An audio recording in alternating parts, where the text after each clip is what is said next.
Hello there, lovely people. Welcome to the last session together here on Horde of Tales of our Thirsty Sword Lesbians campaign, The Severed City. We are here for one more go of big feelings, big sword fights, and lots of big gay and big trans, and all of the queer love and affection and flirtations that we can manage in the span of about 3 hours. So, before we get into that, once again, welcome to Horde of Tales, who has been a fantastic channel hosting this series, letting me take a lot of space on this channel to help tell this tale with this fantastic group of people who I'm going to let introduce themselves and their character and playbook for one last time. So I will start with, my name is Angela Lemos Mogrovejo. I use she, her pronouns, and I'm going to start us off with the fantastic, ever-changing, chaotic changeling that is Humalu. Not Daisy, just Humalu. Yep, it's me. Listen, we Scots are all fae is fact. Hi, I am Emma Hummel on the internet. I use she, they pronouns. Today I'm bringing you Daisy, who uses any, all, depending on what face they are using. And they are the trickster playbook, and they may or may not be trying to push towards self-love. That's a form of thirst, right? You can always love yourself. Take that statement however you will, any of you watching, enjoying yourselves. Anyways, carrying on with beacon of fantastic crocodile-related shenanigans, I'm going to pass this one over to Percival. Not Percival's character, Percival. Oh, thank you. Hi everyone. I did realize I was wearing green. That's fortuitous. Hi. Hi guys. I'm Percival, pronouns he, she, they, and I am playing Chitrangada, your green croc lawyer with who is kind of getting to a head and is going to be kicking some ass, hopefully some legal ass, but also at the same time maybe finally getting to a point where he feels good about himself. Also uses he she pronouns and using the infamous playbook. Most appropriate of playbooks for our own infamous of players. Moving to someone who's a bright, radiant light, and also is playing an absolute delight and darling of a player, Sakaya. Why don't you introduce yourself? Hello, everyone. I am Sakaya. I use she, her pronouns, and I'm playing Sister Solana, also she, her. And Sister Solana is the devoted playbook, and her goddess has finally taught her that she can act on her own desires. Gods frequently are a bit messy in the delivery and communication part, as Daisy has discovered in the last session. Probably should have made some things clear earlier. That's also a GM fault. Anyways, taking us all over to a beacon of mayhem that you will never suspect and never see coming because it's delivered by a face that all mothers and all people will love for all of eternity. It's our own Purna. Hi everyone, my name is Purna M. I am playing Olivia, she, her pronouns, and the playbook I'm playing is Dream Mirror. Take us away, Angela. Thank you, lovely. And as I said before, we're going to be jumping right into our finale and just doing a quick recap of what the series has been so far. Our group, which has mostly been a bunch of folks working out of a community center in the middle ring of this sprawling metropolis known as Backfire, the city of First Flame, and also the city often referred to in recent years as the Severed City, a place that often kept itself away from the politics and the overall comings and goings of much of the continent and world of Agni. That is until a refugee crisis emerged across several planes of the elements and brought an influx of various peoples, particularly those coming from planes of water. Years have passed. Now, the group has been dealing with a lot of ongoing social struggles and pressures and tensions that have emerged across all three of the rings of the city. Beginning with, in our first session, a rather difficult and tense situation that happened with some of the housing collapsing in the lower ring. And the group has continued to try and peel away who is at the heart of all these and finding themselves more and more connected to two particular figures. Guillermina Delgado, a notable lawyer and former colleague of the group's own crocodile lawyer, and also Sidney Gottlieb, an individual who has held much power over the various media outlets that exist across the city, whether they be textual or otherwise. These two figures seem to have been underlying many of the tensions that have been going, but also some tensions with the Mother Superior of our own Sister Solana's church as well, or temple, pardon. As such, the group has had to deal with people attempted assassinations on key witnesses, on their own mixed feelings towards one another, whether for or with bad actions that have been taken against one another in the past, or for better, as feelings of a very tentative, tender nature have emerged into something a little bit more concrete that may have been seen by a Catboy bartender who was just trying to give them 2 drinks and saw a scene of 2 queers making out. Not uncommon for a lot of bartenders. But so the group has recently just caught up with what appears to be a relative of Gottlieb who attempted to assassinate someone. The group has prevented said individual from falling to said attempt, as well as now dealing with a direct legal challenge to the center for all of the individuals who have been implicated in attacks on high-profile figures across the city being associated with the community center.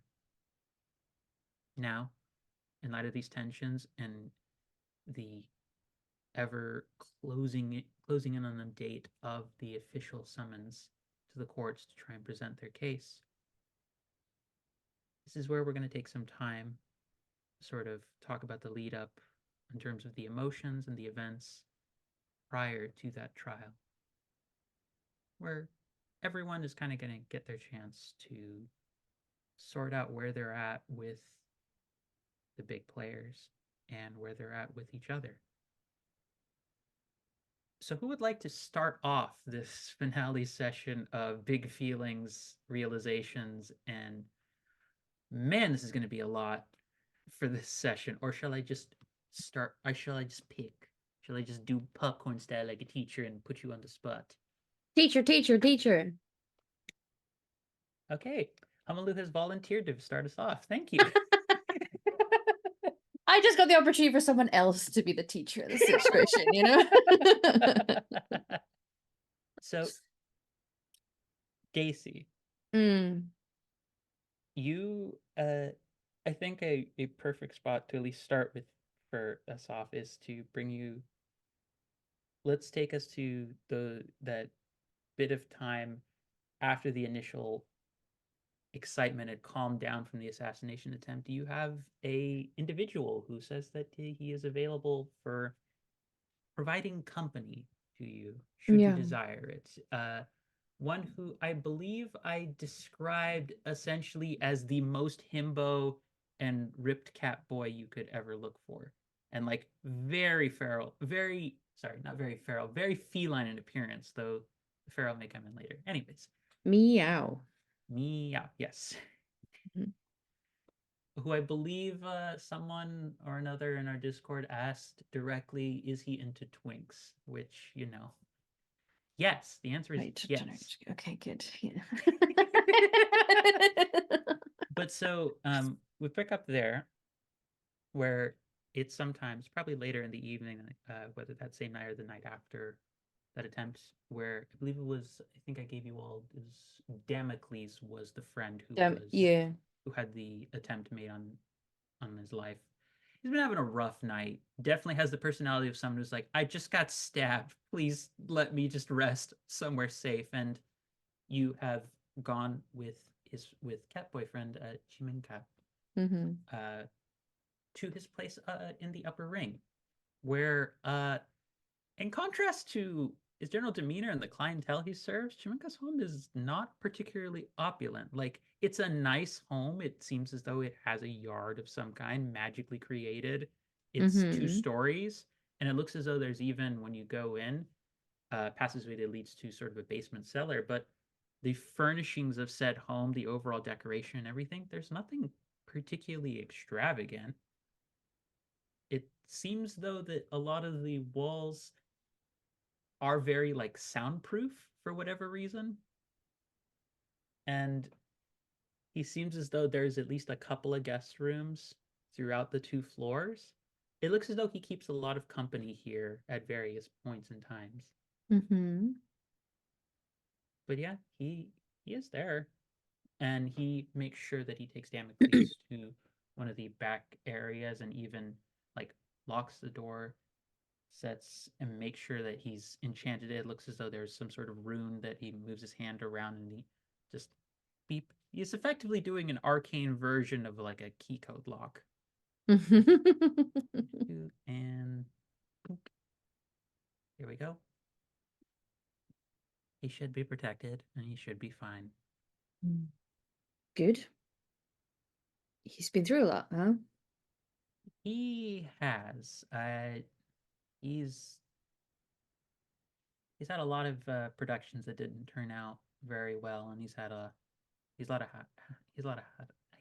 of instability when it comes to housing the past few years. Yeah, it's a common problem, it seems. It is. I've tried my best to be around and provide some comfort to folk where I can, but sometimes your efforts don't always pan out like you hope. And you do notice that while he does not appear to have too many like pictures all along the walls, there do appear to be a few different little like photographs he has framed up that looks like him and a bunch of like kids of varying like backgrounds and such. Mm. And looks as though there's even one really nice one where like an orphanage was like established that he has, in contrast to his general demeanor around in the bar and in other spots, there's almost a sheepish look on his face, like, please don't make me do this. I'll just look at him, smirk a little, and then pointedly change the conversation for him. Are you close to him? He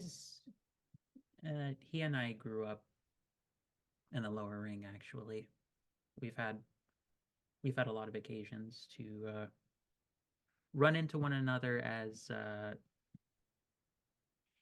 he's tried his hardest to stay creative in a more public venue. I have taken a much more private route to entertain people.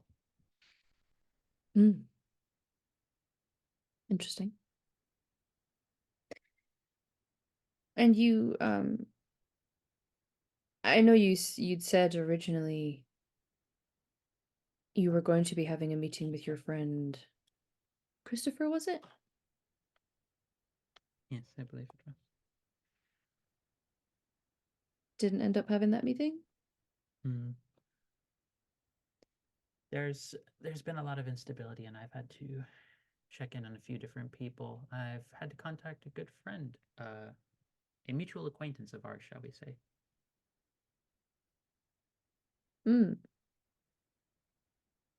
She has been a bit worried about you.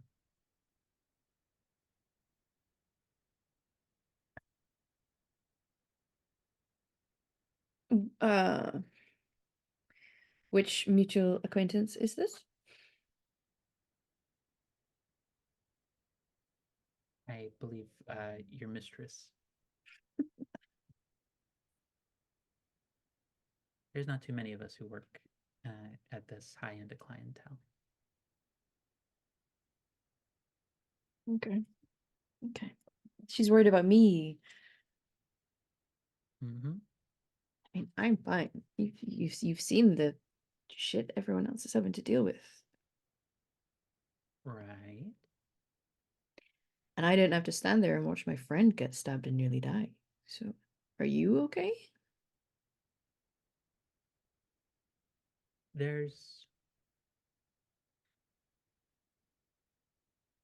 I've had to watch a lot of people be in more long-standing state of struggling down in the city, down in the lower ring. It's you never get used to it, but you do get more numb to it over time. And I thought I was entirely numb. But not tonight. No. It's okay. It's okay to not be okay.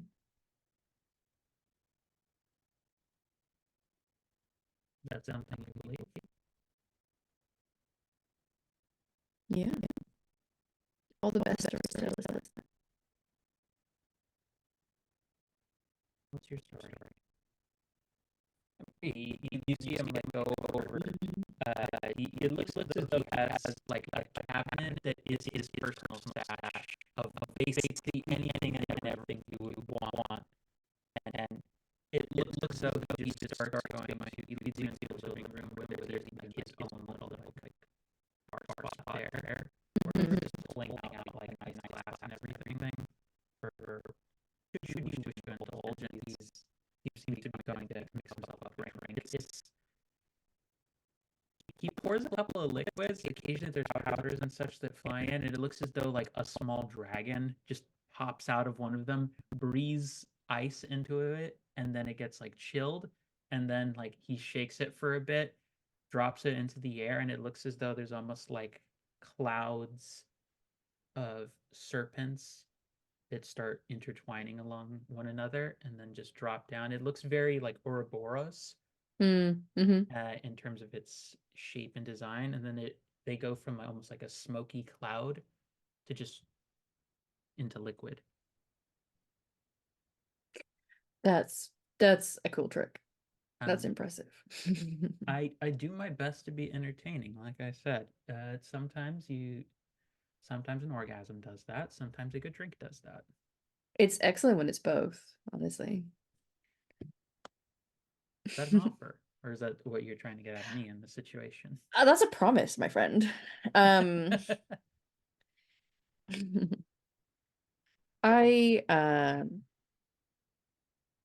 My story is one that enjoys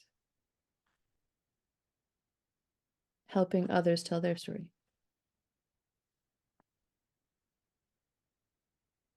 Right. That's not what I asked. It's your story. Well, that's the thing, really. Until recently, that was my story. It's what I was created for. Created for? You've been doing. Both. I thought it was both. I think it's both. I don't know. It's I've recently been having to reassess things that I thought I knew about myself.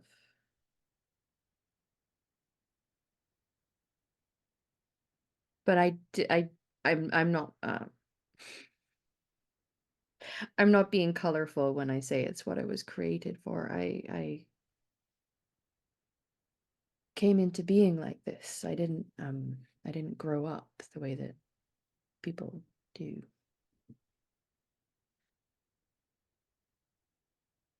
So in a way, you're made of stories. You're made Yeah. of change. Mm-hmm. Yeah, and I help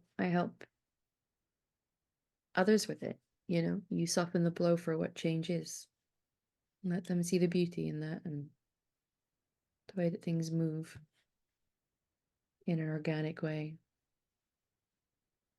It's been good. And what happens when it's bad? Do you let that just stew for a bit?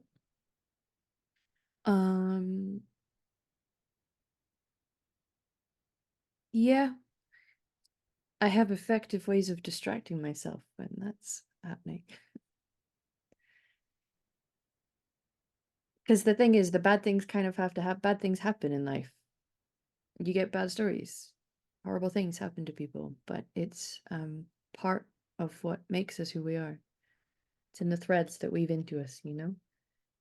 So you can't change the fact that the bad thing happened. You just have to find your way to write it out. Learn from it what you can.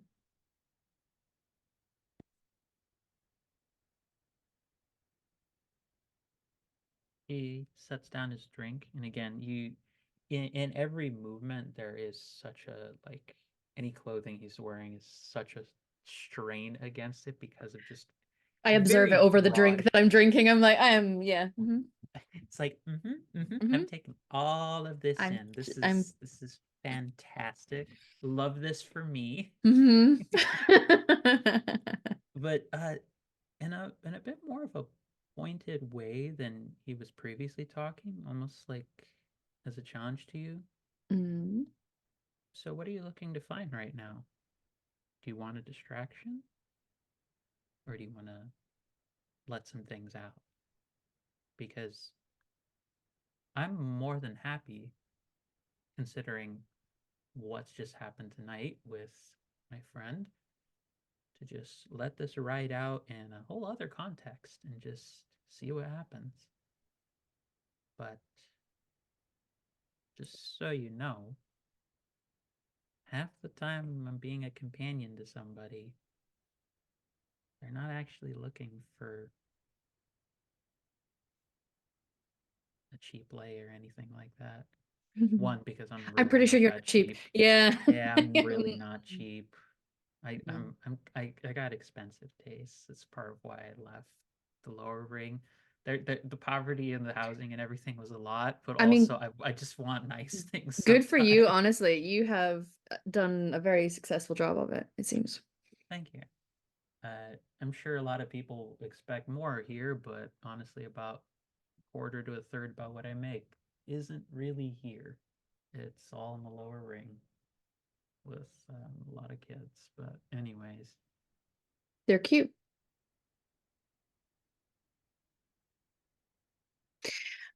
I don't know that it's necessarily distraction I need. I feel like I have things I need to process is more to the point. But whatever happens tonight, I don't want it to feel like you're working. oh hon, I wouldn't be getting out my good stock if I thought this was working. Working stock is working stock. This is I Treat and yourself. he, nah, not even that. I think this is a nice way to close out this scene. All he says to you is, "I'm looking to hear somebody's story," and he he sort of like moves around the bar, Mm. and he does offer like not no air of the sort of play back and forth between the two of you, just a genuine like, if you want a hug or you want space, and let us figure out what that is. Yeah, no, Daisy will move in because they're actually happy to open up a bit about their story, but they would like to be spider monkeyed on someone when they do it, so they feel a little more secure. Yeah, I think that's the Mm-hmm. moment of like the camera of like whatever fun of Yeah. any kind happens from that point. It's this this is my very fun way of putting it. There is a release at some point, perhaps even Hmm. multiple. Oh, we love So that for them. yeah, he also enjoys that as well. But that evening, Casey, take from that what you will, what you need going forward. But Chimenka, you have a strong sense, is very much like he does what a lot of people doing sex work do. Yeah, there's orgasms. Yeah, there is fun. Yeah, there's kink. Yeah, there's all those things. But also, he's there for emotional support. And you get the sense that from your conversation, Cordelia may have wanted to check in on you in her own way. Uh-huh. She's like, have a cat boy for comfort. Whatever comfort you need right now. Daisy appreciates it.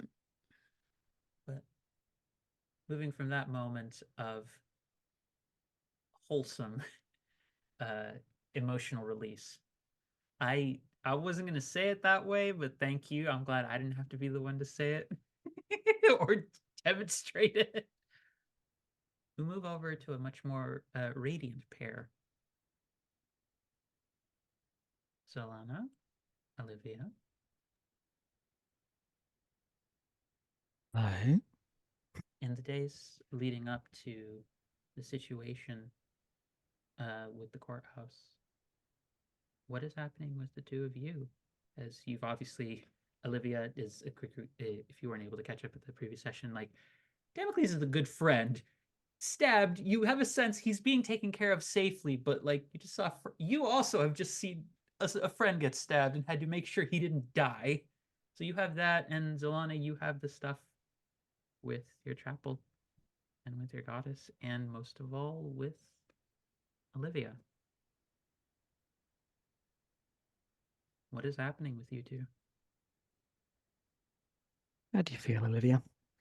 I feel that Solana definitely wants, she needs to spend time in the chapel, for sure, because of the overcrowding and because of kind of the renewed sense of what her purpose is, despite kind of what the Mother Superior states. So maybe doing a lot of work in the kitchens and feeding the homeless that are coming in. Maybe Olivia's come to help out with some of that, or Yeah, I think Olivia would have come to help, especially in the kitchens and stuff. Also because it lends a, if not permanent, but a flavor of domesticity, which is nice. The start of something. And so I think, yeah, Olivia would drop by and be like wearing a little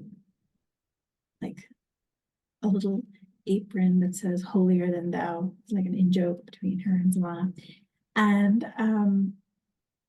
And yeah, I think Olivia is kind of cognizant that this is a big thing for Zalana to have anything with anyone. So yeah, I think that's what's happening in Olivia's head. I do think that given that Damocles is just stabbed, that Olivia would be distracted in a happy way by you, and in a not so happy way by Damocles. So we can be in the kitchens or whatever if you want. yeah, I think there's a lot of mutual distraction going on from various things, that the upcoming court case and all the rest of it. I think also Solana is still in that semi-state of, oh, can she really allow herself to have this, Yeah. But there's, an air of sort of light-hearted fun. We've got gulab jamun, it's going out. You got to try one. Come on, look. And she like puts a whole one in Olivia's mouth before she could even refuse. Olivia Olivia his eyes widened because as soon as Zalana said that, Olivia was about to make a joke, and then food got stuffed in her mouth. So it's like, Yeah, good. beautiful. Catches the look in the eye. Is a little bit serious. You sure? Yeah, no, all the knives are kind of making me think about friends who one may or may not have stabbed in the back, and also my actual friend who was actually stabbed. So it's, how can I help in this kitchen? I'm very happy to just stand here and be your taster, but anything I can do to help that, ideally involves me being within this kind of radius, but if it doesn't, that's fine. So There's points to like a little circle around us. you're doing everything to help. There's plenty. There's there's trays that need to go out all the time anyway. Parading around in that apron is more than enough in and of itself. And tasting, you need to make sure it's good. and you got a little bit of Yeah. sugar syrup on your chin. Can I? Yeah, no, oh God, yeah. Sure. Did you get it? Is it done? Not sure. Let me just kiss the syrup off. Listen, I know you're stressed. We've got the court case coming up, but Yeah, this is important. And, you know, these people need feeding, and it's a good way to distract ourselves. And you're more help than you can imagine. yeah. I'm happy to help. And What happened when we kissed? Did you take, I mean, you're being me. You're being me. Well, I'm well, happy. maybe, I don't know. You rubbed off on me a little bit. Hmm. Anyway, if you need me, I will be within a 2-foot radius of you as far as I can. Okay. Just Keep talking just in case. yeah, exactly. I mean, what if a situation should come up where you urgently need someone to taste something, could make or break the meal's whole day. Anyway, so I'm just gonna shut up now and like Olivia pours herself some coffee from like a recently washed mug into a recently washed mug. And it's a lot clumsier than usual. Solana watches Olivia for a moment and then turns back to the stove. Oh, burning, burning, burning. It's fine. It's good. Yeah, that's hot. Anyway, yeah, I'm also, I have to admit, I am kind of worried about them, please. Not getting any better?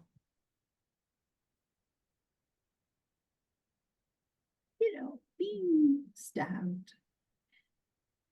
It's not as fun as it looks, I guess. I know. I mean, you get over it. Yeah. Yeah, I'm sure you're right. And Olivia's just basically just studying different parts of your face, not really paying attention to what you're saying.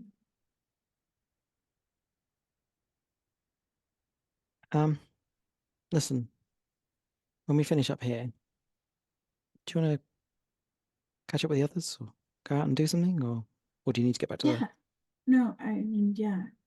Well, I wanted to be there for you because I also know that it was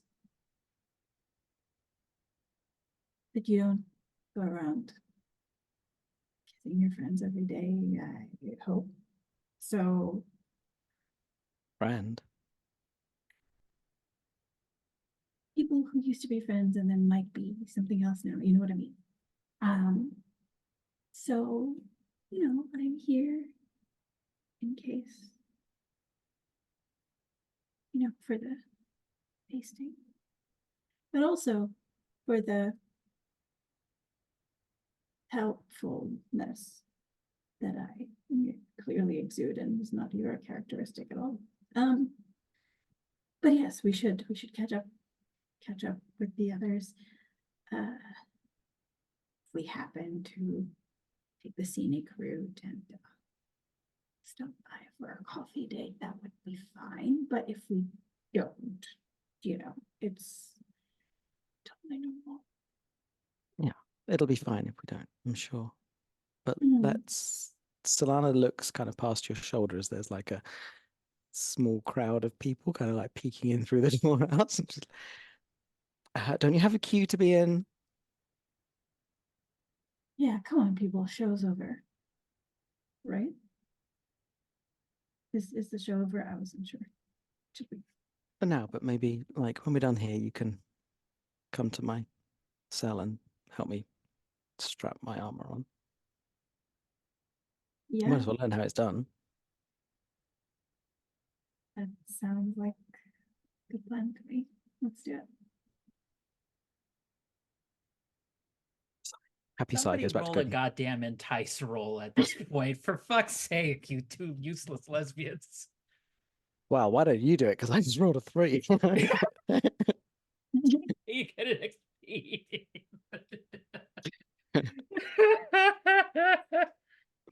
I love Sakai that you just got up Jamun, because I know that was like sweet, tender, and faintly erotic, but also I can't help but imagine just how just much they explode out and any sort of pressure is put on them. So it's like, oh yeah, you have a little bit of syrup. No.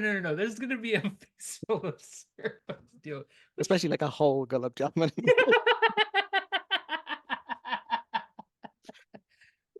Oh, this is delightful. I rolled a 7. Okay. So gain a string on them unless they decide instead to choose one. So either you will gain a string on them, or Solana, you get flustered and awkward, promise something that you think they want, or give in to desire. Which, Yes. there's no Yes. further elaboration. Just Yes. yes. Is this there is a queue of people watching one of you does the smooch? Is this one of them moments? Yeah, it's a hell to everything kind of moment. Fine, you can get your viewing. You do notice that someone has actually come up behind the two of you. Mother Zeruti. Mother,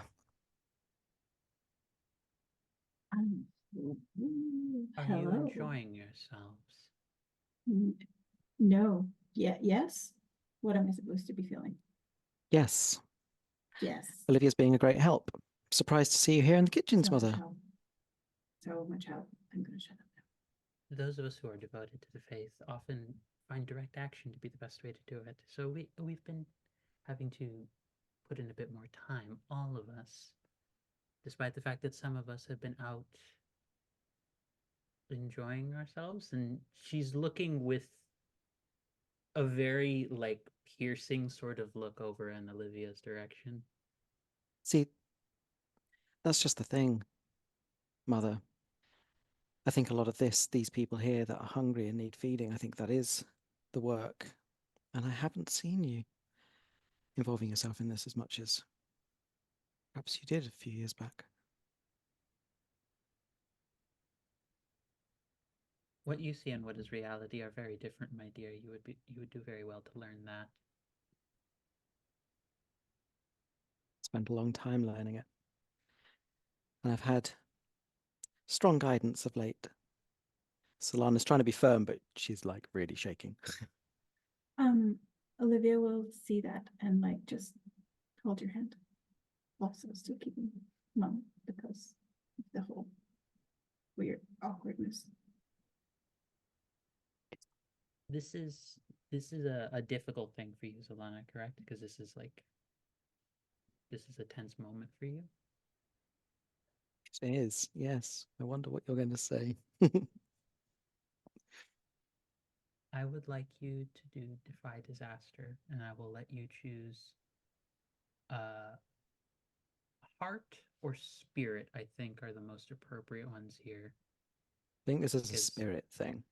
Yeah, because this is willpower and metaphysical skill. I think this is you in this moment. Like, this is someone who you know very clearly is not fond of this situation. Not that she doesn't approve because of bigoted reasons. Well, not this set of bigoted reasons, but like your challenge to her is not something she's enjoying. No. That, I'm afraid, with the +1 is only 5. I'm not Right then. rolling well. So in that case, hmm.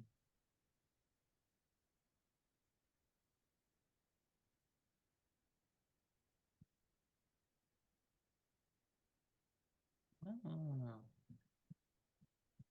My dear, I have been in service to this chapel for quite a long time. And I think if there are any who are more faithful to Our Lady, they are not present here. You would do well to remember your place and to remember our teachings well, and to know speaking out of turn is not appropriate in front of company. Yes, mother.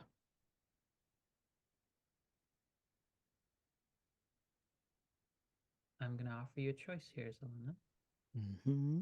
This is either do you, in this moment, want to receive a condition, or are you willing to face being staggered?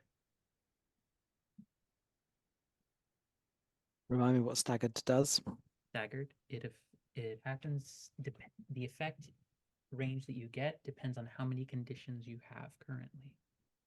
Which, if you have 0 conditions, because you have, I don't believe you've had any ongoing things to my knowledge. No, I did. Yeah, it's been a while since I had a couple of conditions. Yeah, so you would have the options between in 0 to 3, you lash out at someone whose regard matters to you, provoke them to do something foolish or harmful, and take advantage of a string on them if you have one. You hesitate or stumble, and the opposition gains an opportunity, or you grin and bear the blow and mark 2 conditions.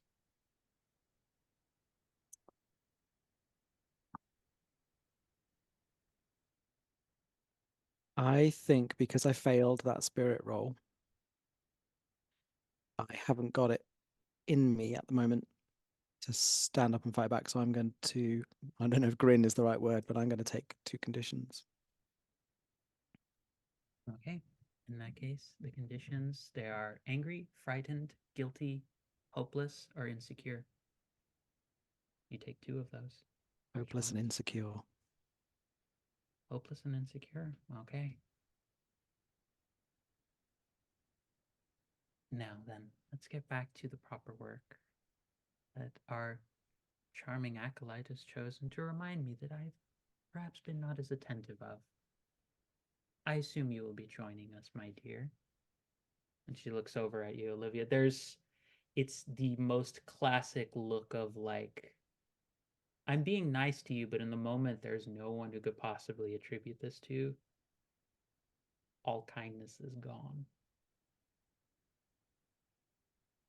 Olivia like crosses her arms over her chest to hide the holier than thou apron and just like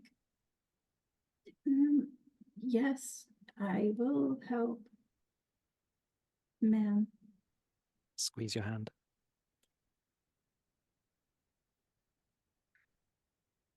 I turn to Solana and like I would appreciate some guidance. What should I? Is it good to help? Is it considered an imposition? Should I leave and No. not make things worse for you? It's good.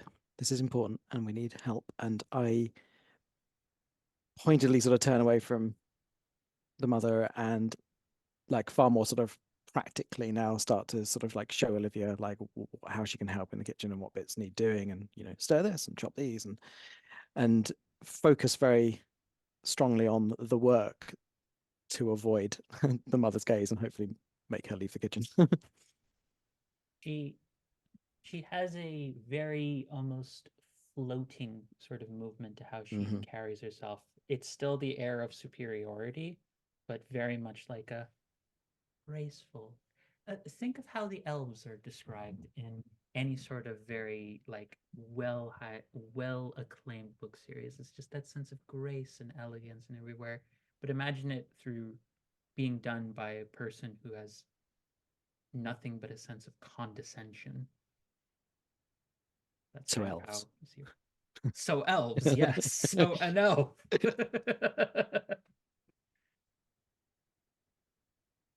That is the situation in the chapel. There's tension here. And you know that with her name on the list of people who've made some of the claims and been part of the ongoing case.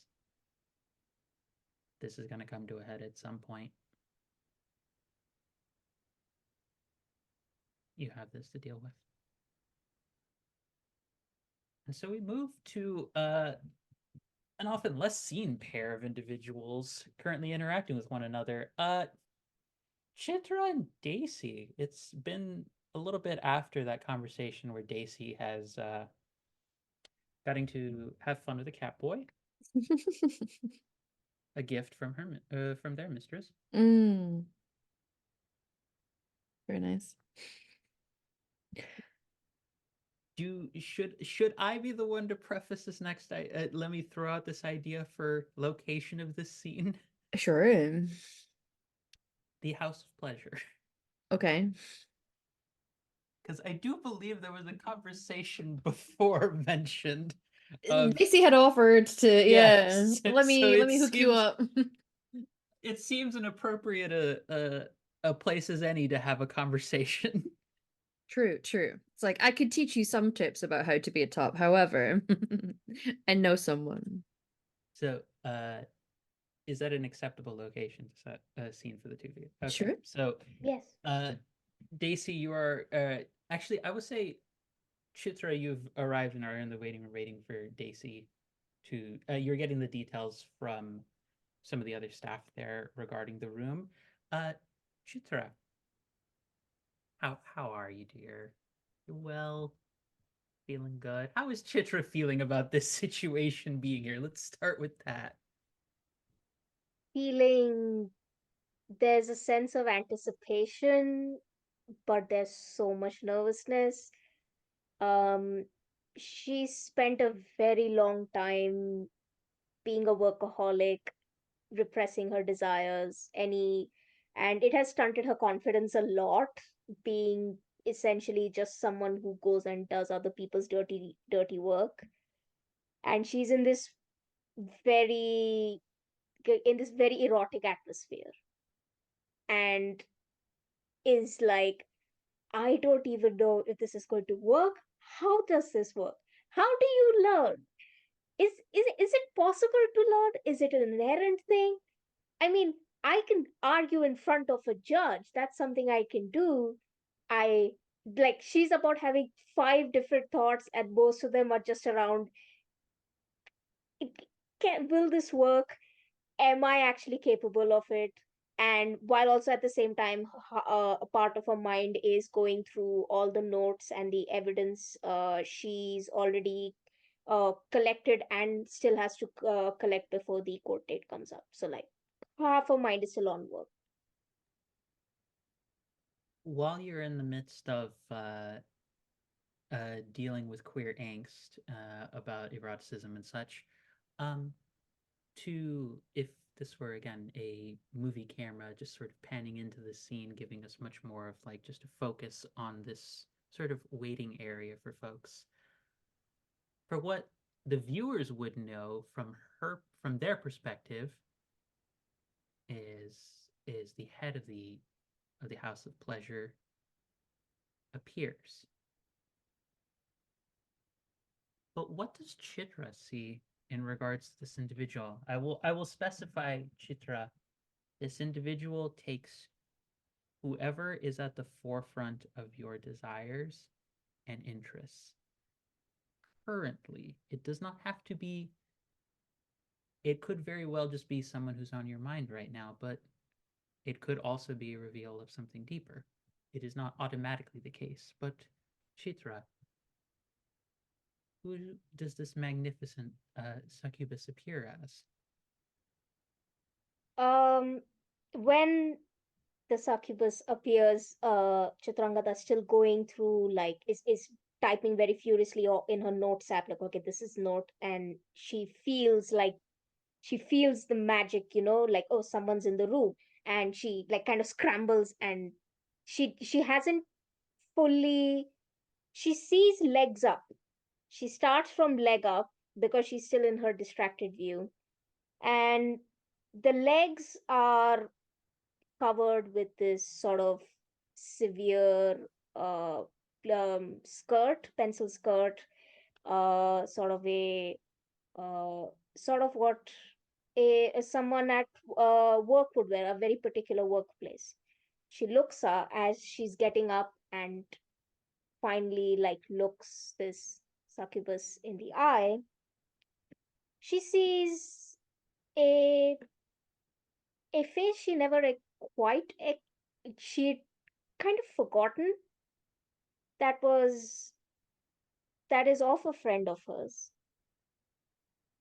A a face of a a person she'd met under a different name, uh, under the name of Willow, a student and a librarian who was just who kind of stood to one side observing everyone at a party at a charity fundraiser in a underfunded library. And her demeanor seemingly shy, which had initially made Chitrangada assume that this person was shy and a little bit unassuming. But the more and more she ended up talking to this person ended up being being a little more stern, being a little more confident. And later, she ended up finding out that this person goes by many names. One of them being Daisy. The individual walks over to you, and there's a softness to her voice. There's almost a shyness that it's uncanny how like mirror perfect the voice is. It's just like, hi there. Oh, um, uh, no, oh, hello. Uh, and she kind of awkwardly kind of puts her hand out.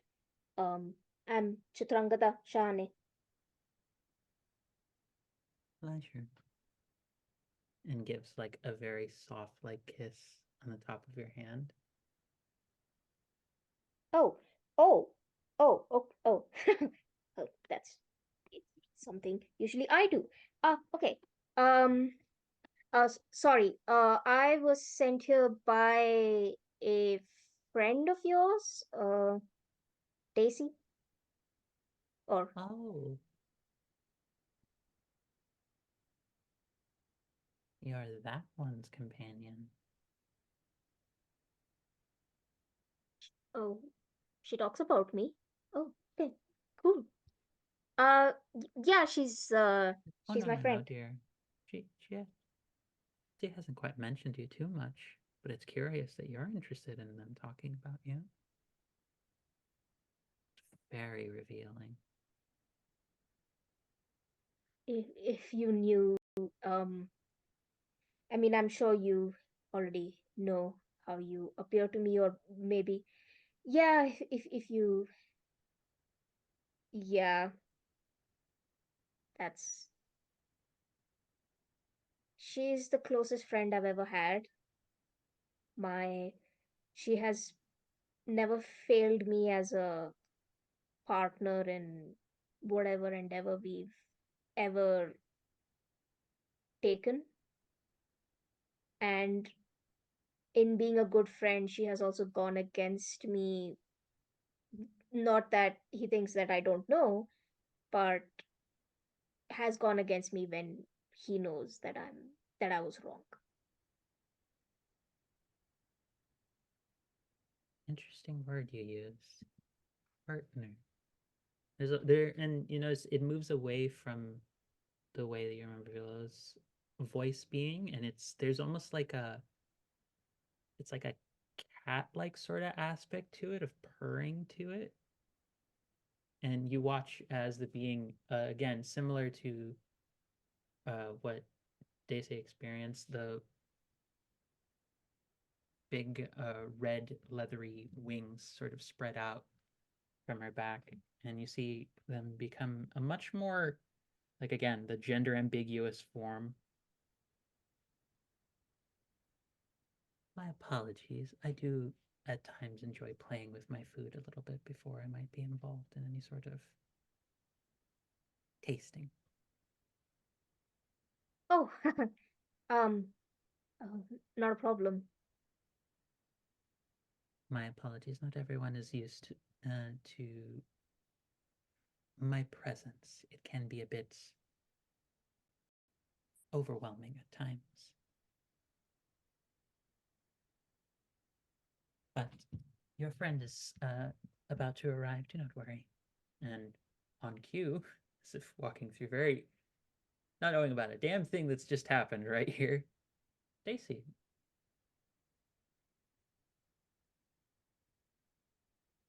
Hey everyone. Hello, my lovely. It is always so good to see you. Good to see you too. Mm, Everything's we- been all right since the, Yes, we've been more careful. Our little fairy friend has been a bit more particular about watching and checking people when they come in, and you just hear from a bit of ways, "Of course I am. I got hit the last time that this happened. Not again. You fool me once, you don't. You don't fool a fae. The moment this happens, I seek revenge, and I will find some way to get justice for what's happened." I understand that feeling. I Just understand that. there, dear. I promise that you will be secure here. You have my guarantee. I have personally seen to the wards and such, and as is standard, particularly for our new visitors to this, she offers. It's almost like a small. This sounds slightly kitschy and such, but it's almost like a gift bag, but you can see that it's like filled with like a variety of safer sex supplies and such, and Care arcane package. equivalents. It's effectively a care package given to any first-time visitors to the House of Pleasure. Like, you will see, and I did gather from your my initial impressions of you, dear. She's looking at you, Chitra. Again, as a reminder, the being is about 6'7", somewhere around there, 7 feet tall. Mm-hmm. I don't really do short in my world. You all know this. But is sort of looking down at you. I gather you're somewhat of a legal specialist. Do not worry.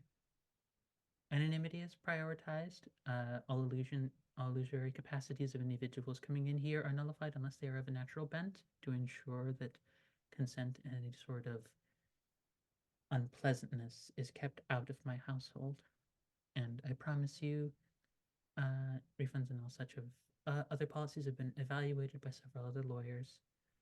So I can promise you a most enjoyable stay here, my dear. They're very good here. Well, thank Ye- you. Oh, and I'll reach into a pocket and pull out a sweater that absolutely should not have fit into the pocket that I pulled it out of. I took this off of someone when I was last here to like catch the. Oh yes, You can, yes, If you can return that to. every 4 or 5 sessions when they're allowed to speak again, they have been mentioning that. Oh well, hopefully this will put a smile on their face if there wasn't one there already. Oh, don't worry. We don't let them be happy for too long. They'll be excited about it. Very Anyways. good. Chitragada literally has to like press her lips together to not whimper just a little bit because she's out of nervousness, out of what? She's not mentioning, she's just okay. Well, I was hoping to introduce my good friend here to someone of particular skill sets here. I mean, I know I have my taste for who I enjoy here for a more commanding presence, but perhaps we could find someone that perfectly fits your taste. Chuchangada. Okay. If you don't mind, she kind of gestures to the lady to the succubus and like, could I have the session with you?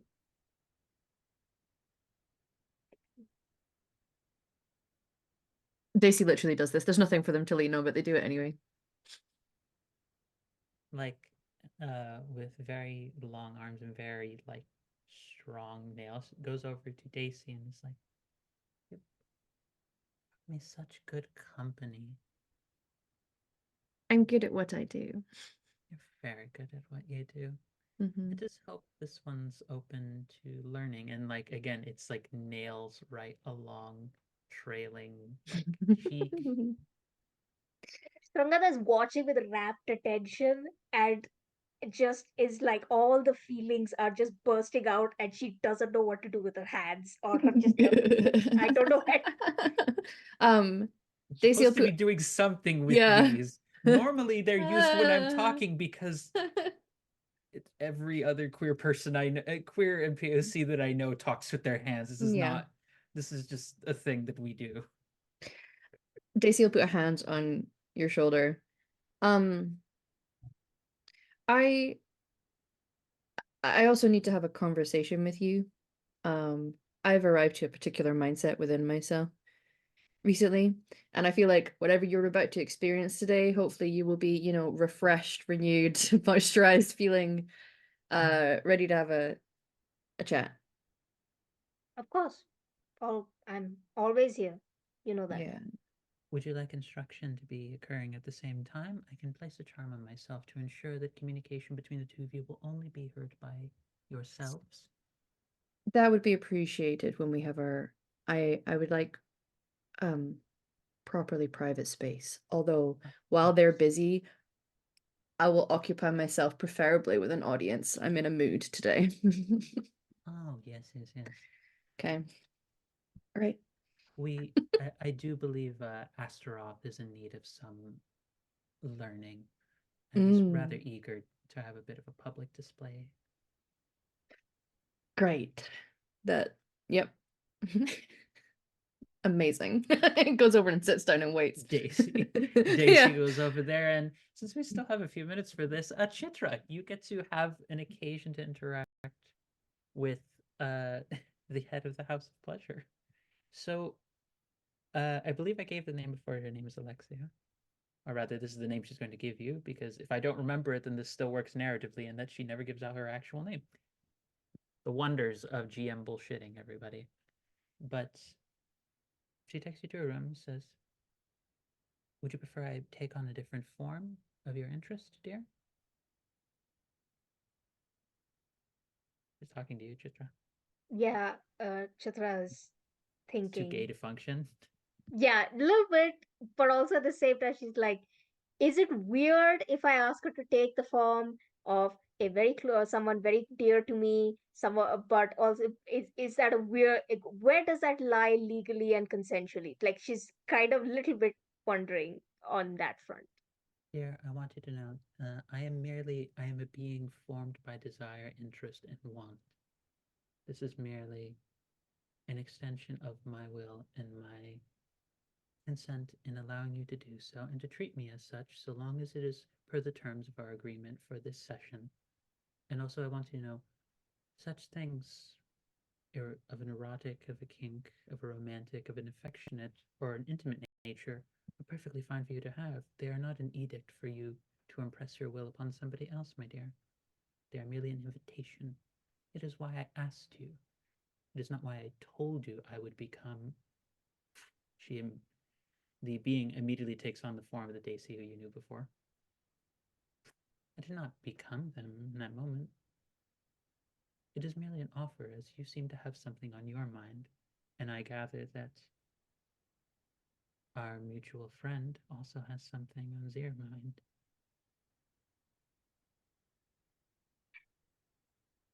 Okay, then could you please could you please stay in this form? Of course.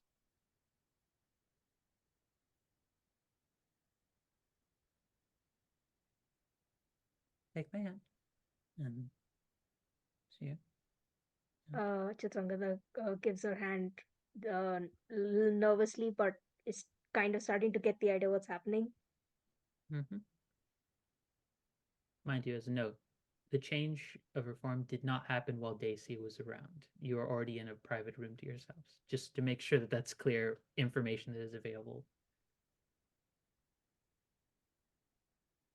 Your friend has communicated to me that you wish to know how to be in control, or how to be more confident in asserting control. Yes. I am good at my job at the behest of someone else. I am less sure of myself when it comes to matters of myself, my body, the way I feel. I have never felt in control of any of that, and hence I withdraw from the situation entirely.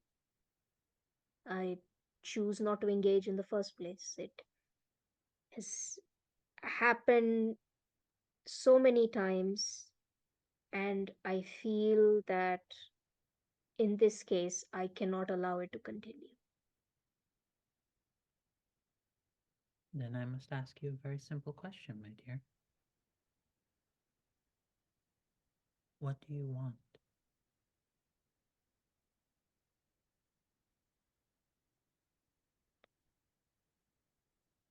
I want to beat her. I I want to beat the woman I loved and served for so many years, and I want her to look me in the eye and acknowledge and see that I don't belong to her anymore. I want to belong to myself now.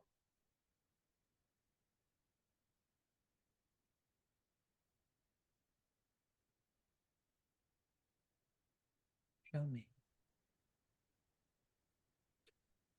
Form changes, and you see Germina there.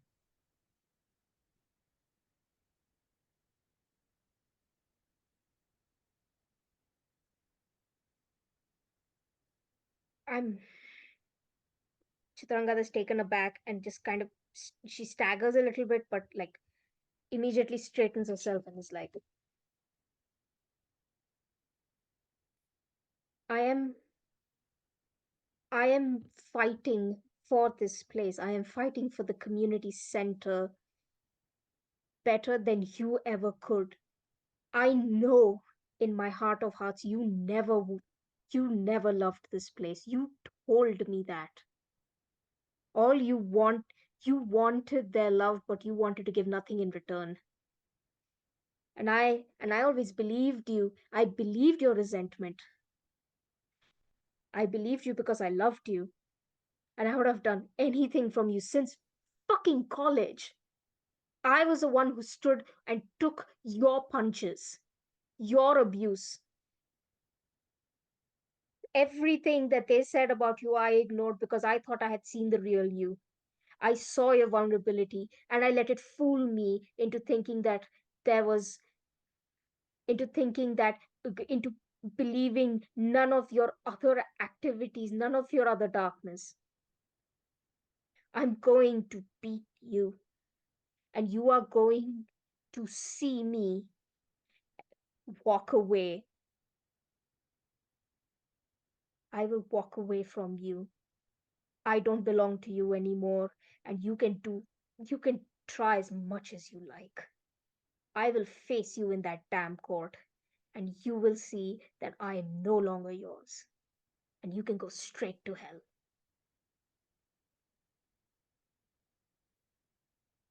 Chitra, I want you to roll for me Defy Disaster. And I do feel like this is probably a spirit. This is a willpower. Well, Oh boy. I know.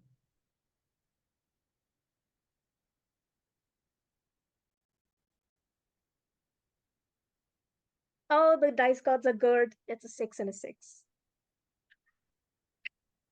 Dice cards are good, baby. That's a 12. At the GM's discretion, you may also learn new information, discover a new opportunity, or gain a string on someone. So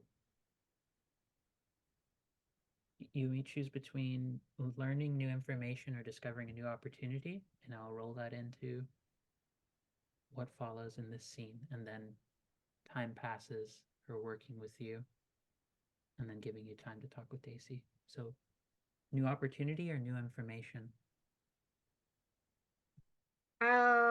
I'm going to say new opportunity.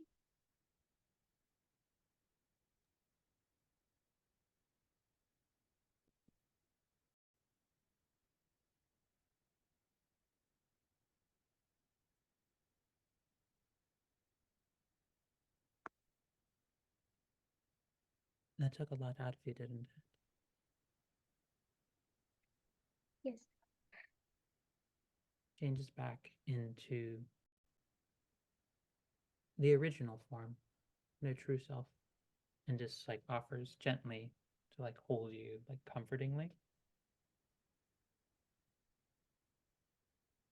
Dear, know what you want. Control is not about domination. Control, strength, aggression, none of these things come from simply enacting will. It is earning trust.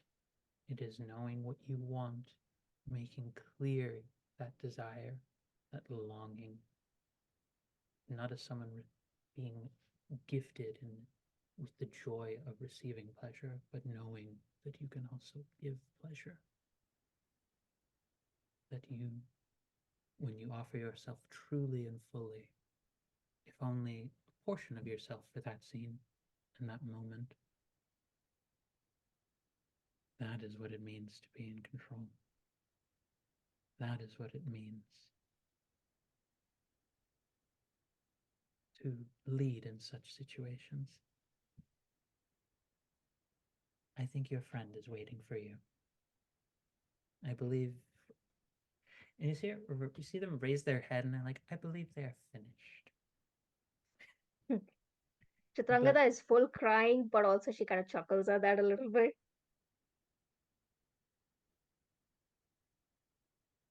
Thank you. Thank you so much. And I hope you know that if you need anything of me, I know you said you've had competent lawyers check over everything, but if you need anything of me, and on if I'm being entirely honest, I'm probably going to be making a few trips back here. I'll be here. Just I can leave my card at the receptionist. Just Do not worry, dear. I'm already aware of your presence. Oh, yeah, of course. Thank you. Truly. I will see you at your court date. I'll offer you my support there. Thank you. Am I allowed to call you by your name, or? Yes, you have asked me, and I have given you permission. You may refer to me by my name. Word to the Thank you. wise, not everyone is fond of that if you don't ask. So, as a rule, always remember to ask how they want to be referred to. But yes, you may refer to me as Alexia. Yes, of course. Thank you, Alexia. Oh, thank you. And she kind of leaves. Right as you close the door, it changes back into the other form of Daisy and just sort of does one of these like little like finger waves at you. But Daisy, you have had a very enjoyable time. Oh yeah. Got flex some muscles I haven't in a while.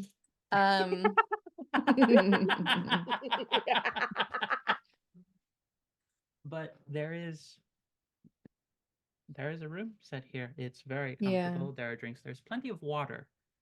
Yeah. And, there are other imbibements and such should you be interested. Yeah. Daisy's brewed. They're aware that Chitra might want something of their own, but they've made some apple tea. It's a favorite of theirs, and they've got like seating arranged. They may be like in the room first, and they're pulling things to like have a nice little comfy seating area with like floor cushions, and they're sitting cross-legged, pouring some tea when Chitra comes in. Hey, hey, come over, and I'll stand up and kind of like proper spring in their step. We'll scamper over to you and like usher you in. Are you okay sitting on the floor? You're muted, bro. You're muted. You're muted. Ah, okay. Yeah. Hey. Oh, Oh, yeah, of course. Of course. cool. Yeah, I've made tea. I don't know if there's something else you want. They're fully stocked here though, so you know. No, actually, tea is fine for now. I mean, we just came and ate from the place, so tea's. Yep. Oh, nice. Apple tea. Yeah. We'll sit down and glug some back. Thirsty. So how'd it go? Ooh. Um, I I didn't realize I had so much to say, and it felt like for years I'd kind of there were walls, and the walls were kind of blocking this flood, and the walls kept leaking, and I used to keep, and it felt like I was just putting fingers in the in the walls just to keep plugging it up, and then someone, it felt like someone just came and put their hand on my shoulder and said, just let go, just let it go, just let it come, the wall is dead. Yeah, it's Move such a good on. feeling. It's a good feeling. Oh, Yeah. definitely. Yeah, it's a different feeling from when my goddess kind of told me to get my shit together, essentially. It's a different kind of religious experience when you're here. Yeah, Yeah. you wouldn't Uh, mind if I come back here, right? A few no, times. not at all. I highly recommend it. Honestly, it's to put it literally and figuratively, it's a place to work some kinks out within yourself, you know. Just I I have my own struggles with walls, you know. It's kind of what I wanted to chat with you about. Sure, of course. How did the time with the cat with that Oh, with him go? great. Actually, yeah. That was really nice. I think there's a lot of people that when this goes right, because it will go right, this court case, I have faith in us. I have faith in you. We're set to Thank really you. help a lot of people, I think. So, yeah. Um, yeah, I think uh lately I had you know me, I tend to be rather happy-go-lucky. I mean, it depends who I am on the day, but things have been a little jumbled for me after a few conversations with my goddess. Um, it's taken me a little bit to correct myself, stop the spinning, you know. And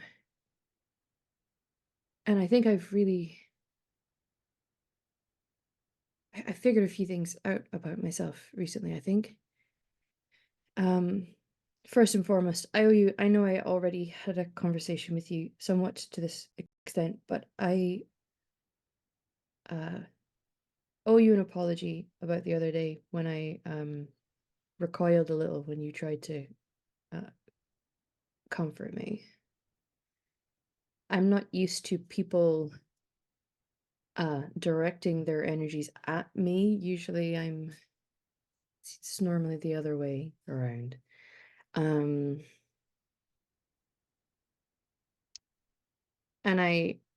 the reaction was one about me and my feelings in that moment and being confused with myself. It was never a reflection on you or the trust I have in you, because I really do trust you a lot, and I understand having the walls up. And normally it's like it keeps everyone else out there, and you don't really think about the fact that it causes everything behind the wall to build up. You know, there's nowhere for it to go.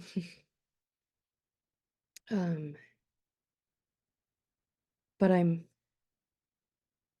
I've had to sit with myself, and think about who that is. And I trust you so much, Chitra, because I think you really do see the real me. And I think you're the only one that does. And that means a lot. So I just wanted to, I've not shown this to anyone before. And normally it only comes out when I'm feeling bad emotions, but recently I've started to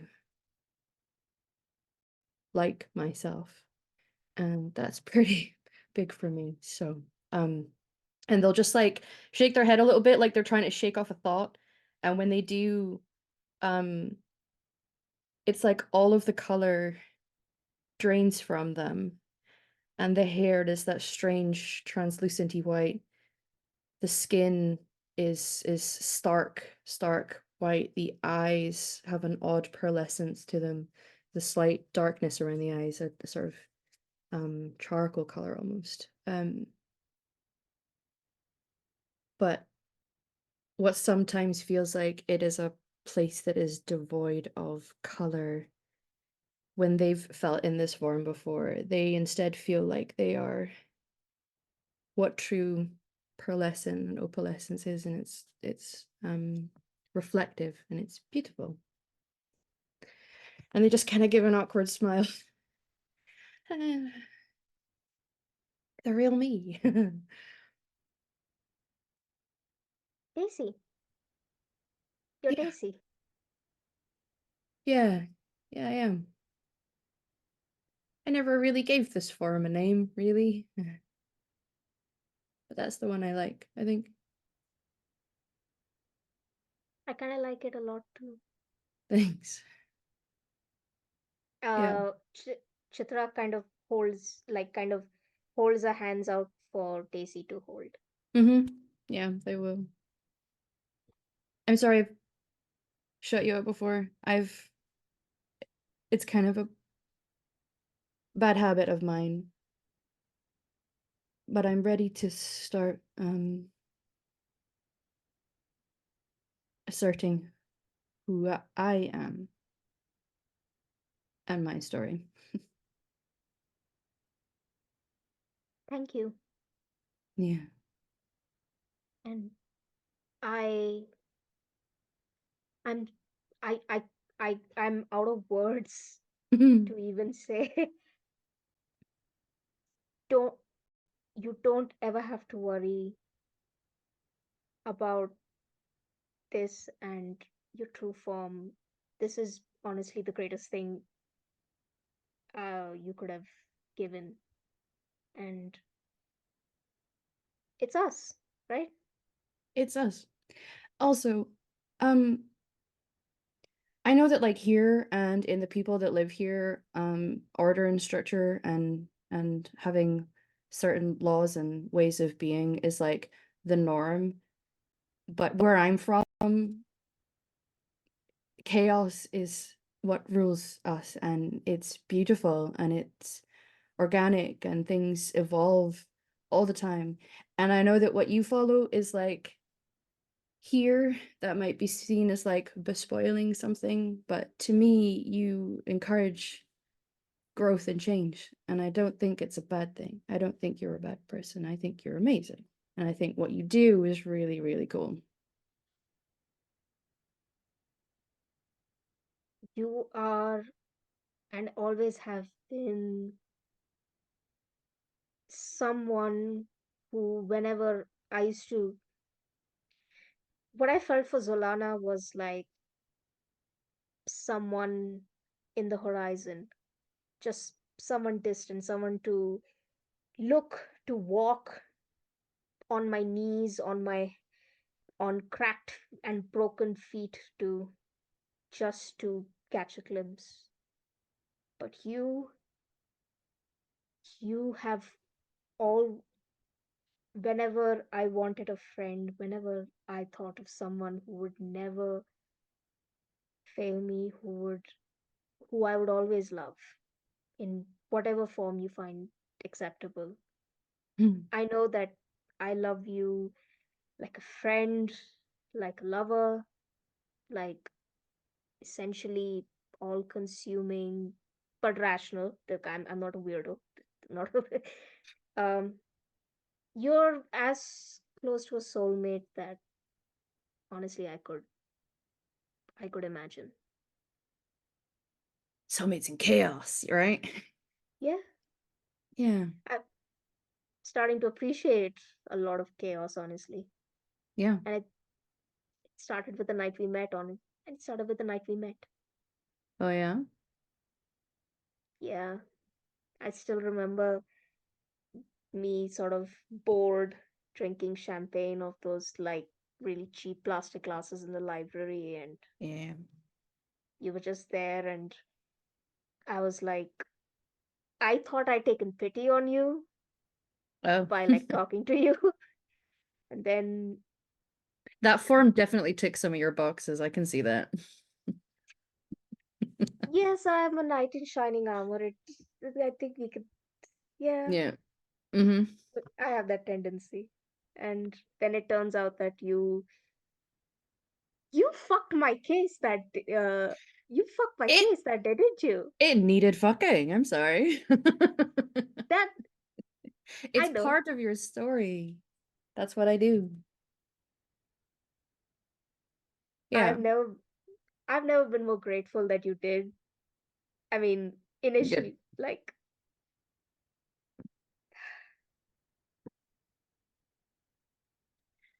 I love Yeah. you. Just I love Yeah. you and thank you. And whatever, I will always be here. Same. Just whatever, I know that you're going through a lot and you have Yeah. things to figure out. I I do. I I need to figure myself out. That feels healthy. And but I'm glad that you'll be there while I'm doing that, because we got each other's backs, ride or die, right? Ride or die. And I love you too. I do. I haven't really. It's a struggle for me to connect to people here. I connect to them in the way that they need, but it's never about um what I need. Yeah. But yeah, Yeah. we'll be there for each other. You've got some things to figure out too. Yeah. Including winning the damn case in the first place. But Oh yeah. Oh my god, we are gonna kick her ass so hard. I can't wait. oh, for the first time in ever since she came to the fucking community center, I actually feel that that might actually be true. I can It actually do is. this. You absolutely can. You can. And I'm there with you to help.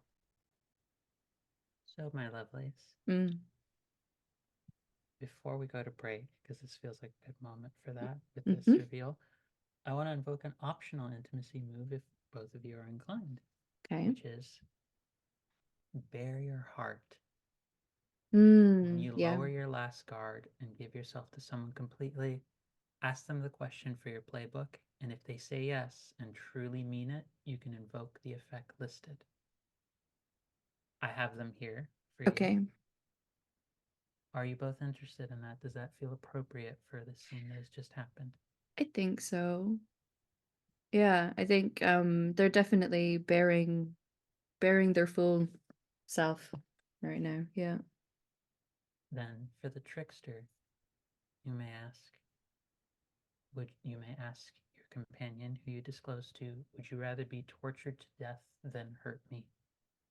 Ooh. So for our trickster, Yeah. you ask this. Yes, I And do. then Chitra, you Without say question. yes. Then, if so, first of all, have a good cry over the feeling of being safe with somebody. Yeah. Feel- Ride or Then die. interactions with them don't affect your feelings track until the next time you deceive them. Okay. So that is your effect. Oh, May nice. or may not come up with our second half. Mm-hmm. Infamous. Do you ask this question? Do you think I deserve to be happy after what I've done? Eternally. Then for our infamous, if so, as long as they hold a string on any NPC, whenever they are with you, the NPC gives you the benefit of the doubt that you're no longer a villain. Mm. So that means, Chitra, as we are going to take our break for 10 minutes, folks, because the second half is all the Yeah. feelings within the party. Now we're going to get into the case and the shit that goes down from that. Chitra, folks know you in the community by a certain past. So long as you maintain a string on them, they are willing to give you benefit of the doubt. So bear that in mind for whatever moves you choose or how you want to appeal to people, legally or otherwise. But folks, we're going to move into break for 10 minutes, and then we are going to get into our second half where more feelings, more danger, more intensity is coming. So we'll see you all very shortly. Take care, folks. Hello there, lovelies. Welcome back to the second half of our final session here on Horror Tales of our Thirsty Sword Lesbians campaign, The Severed City. I am your Master of Ceremonies and Game Master, Angela Lemos-Mogrovejo, and I'm here to help usher in what is going to be our last little bit of time together with this cast. So, many feelings revealed, many anxieties and tensions, internal and external, being pressed upon, whether it be from a Mother Superior who is definitely high off of her own power and is trying to ruin a perfectly wholesome gay moment, or a kink scene that is a couple of like kink scenarios that are remarkably discomforting and revealing as to her characters, and also showing the gall of one croc lawyer to ask the literal purveyor of the household to be their instructor. That's a lot of nerve over there on you, Avi. Well done. Proud of you. Proud of you. Not you, the player, and not the character. You as a player. Well done. Well done. But the day of the official hearing has arrived. There's crowds outside the courthouse and many people sort of just taking watch of this. Many people you've interacted with across various scenes and various areas. You have many of them delightful and pleasant. You do see that the purveyor of the House of Pleasure has been brought here, though many people within like a small radius around her don't really know what to do with themselves. They're all constantly flustered and they don't know why.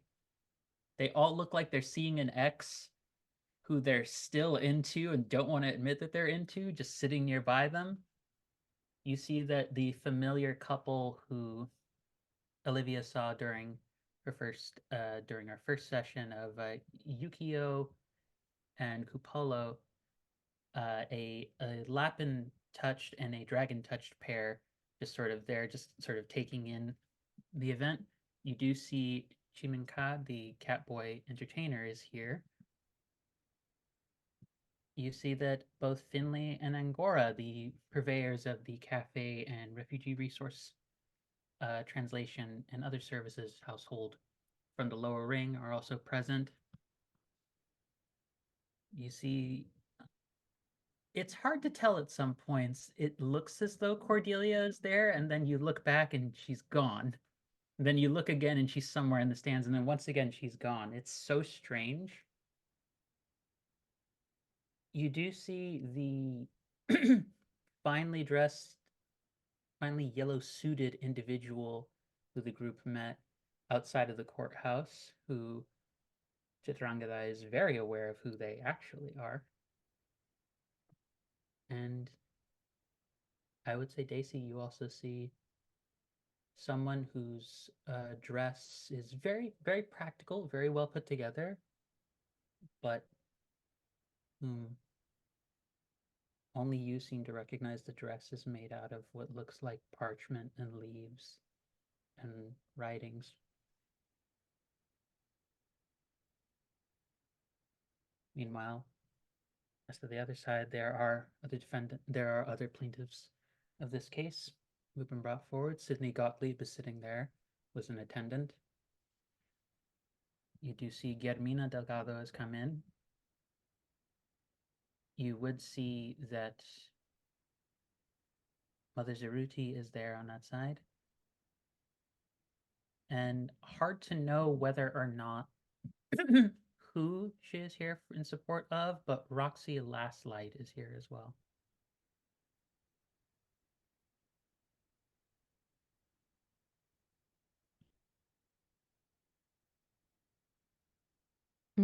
Order, order. Court is now in session. You see a very brightly silver scaled dragon touched individual. Just there's faint bits of humanoid aspects to them, but the robe seems to be of a deep crimson red along with tinges of orange and yellow. This is a color pattern that is often used across the garb of various individuals serving law in Agni, and as a representation of the divine phoenix to which all beings owe their life to.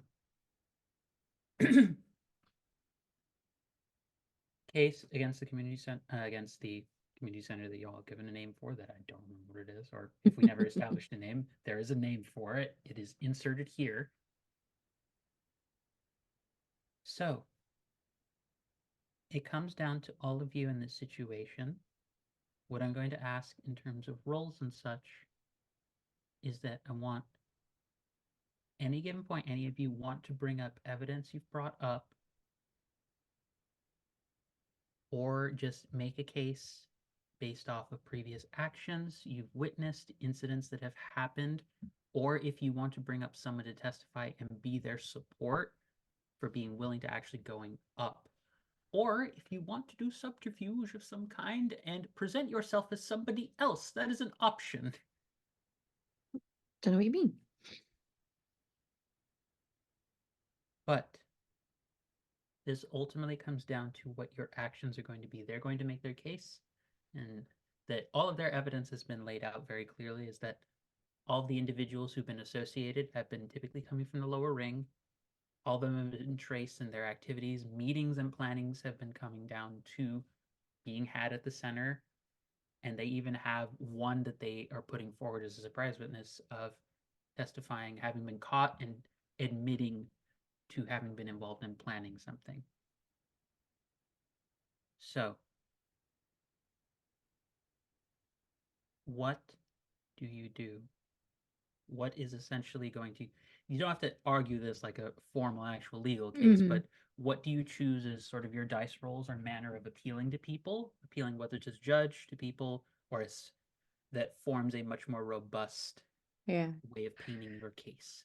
I think Daisy, who, by the way, arrived today in their true form for the first time ever in public, and is wearing an outfit that has fabric that both seems, it's got that trick of like the, is it white and gold or is it blue and black dress kind of vibe to it, in that it's both charcoal gray and then pearlescent-y white vibes and quite sheer, and then there's like a black leather like bodice and pants. Like they look dope as fuck. Yeah, I think their angle for what they're bringing is having had expressed permission beforehand. I assume we can talk about that from the members of the House of Pleasure. Basically a testimony of what I witnessed of the assassination attempt and my efforts to stop that from happening, and the answers that I got from the person that we questioned. Hoping that the very well reputed members of the House of Pleasure who were witness to that scene would back that up.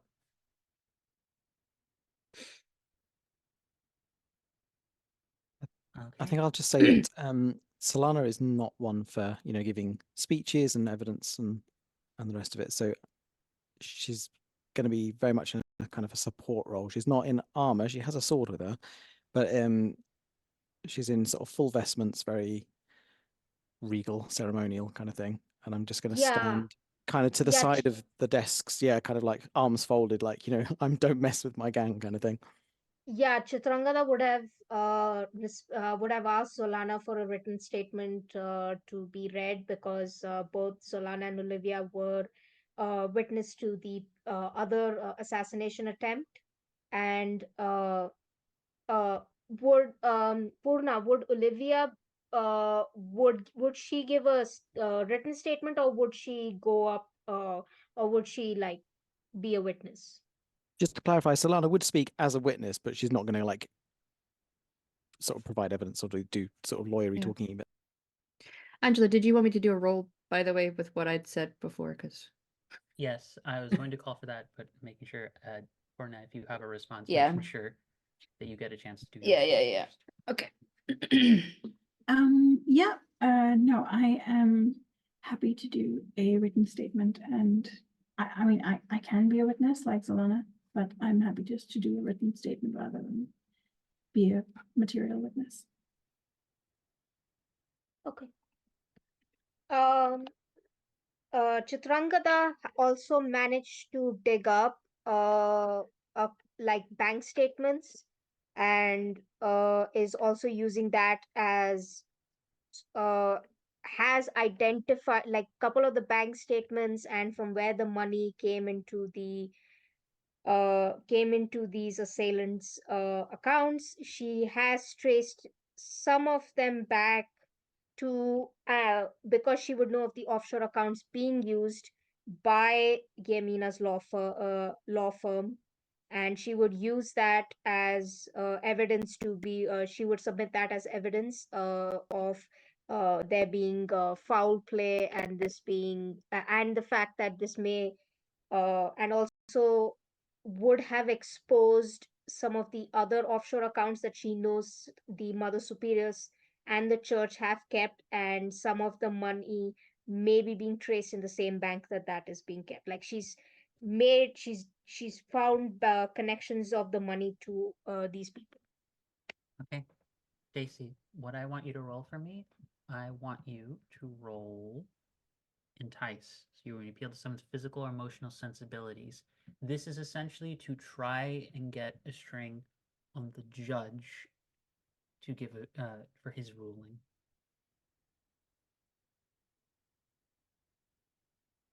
So roll for that. Chitra. This is a pretty extensive set of stuff you are trying to do. So the best possible that I'm seeing for that is probably defy disaster, and I'm inclined to think this is either wit or daring, because both of those seem the most appropriate. So roll for that, Daisy. Sorry, Yeah, just to I check was which stat am I adding to my roll? So it would be, so you're going with entice, so this is Yeah. heart. Heart. Okay. Ooh. I know. Yeah. Uh, Yeah. I was wondering if instead of defy disaster in this case, could I use one of my playbook moves? Oh yes, Uh, if you have a playbook move that is even more appropriate, then yes, please go for when that you as well. expose the hypocrisy of someone who is supposedly virtuous, roll plus daring, 10 plus, gain a string on them, choose one, 7 to 9, stuff happens. Stuff happens. I love that. 7. Okay. So Not the best roll, unfortunately, but I did get a 7. Okay. So Daisy, so what were you hoping to accomplish with your focus, Daisy? My focus is to expose the fact that the people who were doing the assassination attempts were hired to do so by the people that we are actually against, and using the fact that I have a reputable organization that can back me up, basically. So it's using the esteem that place Using the and assassination those attempt that on you and also their reputation to yes, sort of yes. bulwark your Yeah, because clearly these people were afraid. They were in essence being victimized and turned to assassination attempts that were against what they would have originally willed to do. Okay. So there is an initial response from Gottlieb and such to basically treat it as like you are invoking some sort of form of like character assassination that's and try and rule it as like inadmissible. Like these are not like yes, this is just proving further the case that the folks who are involved were planning this for a while in danger. It's like no, these people were not regulars to the place. They were like trying to entirely dispel any sort of negative association Yeah. that they're trying to invoke. They're effectively trying to invoke like these people are involved with like bad boogeyman kind of situations, and the actual organization's like, no, we're a sex worker household. We just provide Yeah. sex work. Stop using us as Yeah. that. And the man revealed, essentially Additional pointed a information. figure towards, Gottlieb. Yes, which in turn the judge allows to be admissible as part of the overall context and set of evidence. So there is that. Percival. Okay, so I got a 7, and I have to 7. choose between one of these. The wrongness of their act is exposed to all. They mark XP if they change their mind. If they don't, they must attack you or take a condition. Your words sting, they take a condition. You impress an onlooker, gain a string on them. Is this something you are choosing or I am choosing? Uh, yeah, this is going to be mine. Which do you want? Expose them. Expose them. Onlooker also means someone might be willing to True. speak on your behalf who may have been hesitant before. Yeah, and that's what Chitrangada is not entirely sure that she has complete evidence or to like end the case. Like this is the big moment. Yeah, She's not this sure. is Yeah, with the statements you have so far, it's not quite enough. yeah. So right now she's looking to press just enough doubt in the mind of the judge and of the other people listening that there is something weird about the situation. And if someone actually hears that and could help, that would be great. But Chitrangada is still looking to So impress this is impressing the onlookers. judge. Do I have this correct? uh I'm going to say, okay, okay, guys, do you think that there would be like anyone else at the court that His relative, the one that was doing the assassination, is there, right? The one that we caught. She could come forward. yeah, I think Chitrangada is going to want to try and impress them to get someone who can like really put the nail in the coffin, get at least one proper person who is involved in the operation and is willing to testify. Can fully point a finger. Yeah. Okay. The relative goes up and has been sitting relatively close to where Zolana and Olivia are, and like is looking very scared. Is just like mouthing like out loud, like I don't think I can do this. I don't think I can do this. I don't think I can do this. Like you can both see her mouthing it and you can hear her. I'll flash you a look, Olivia.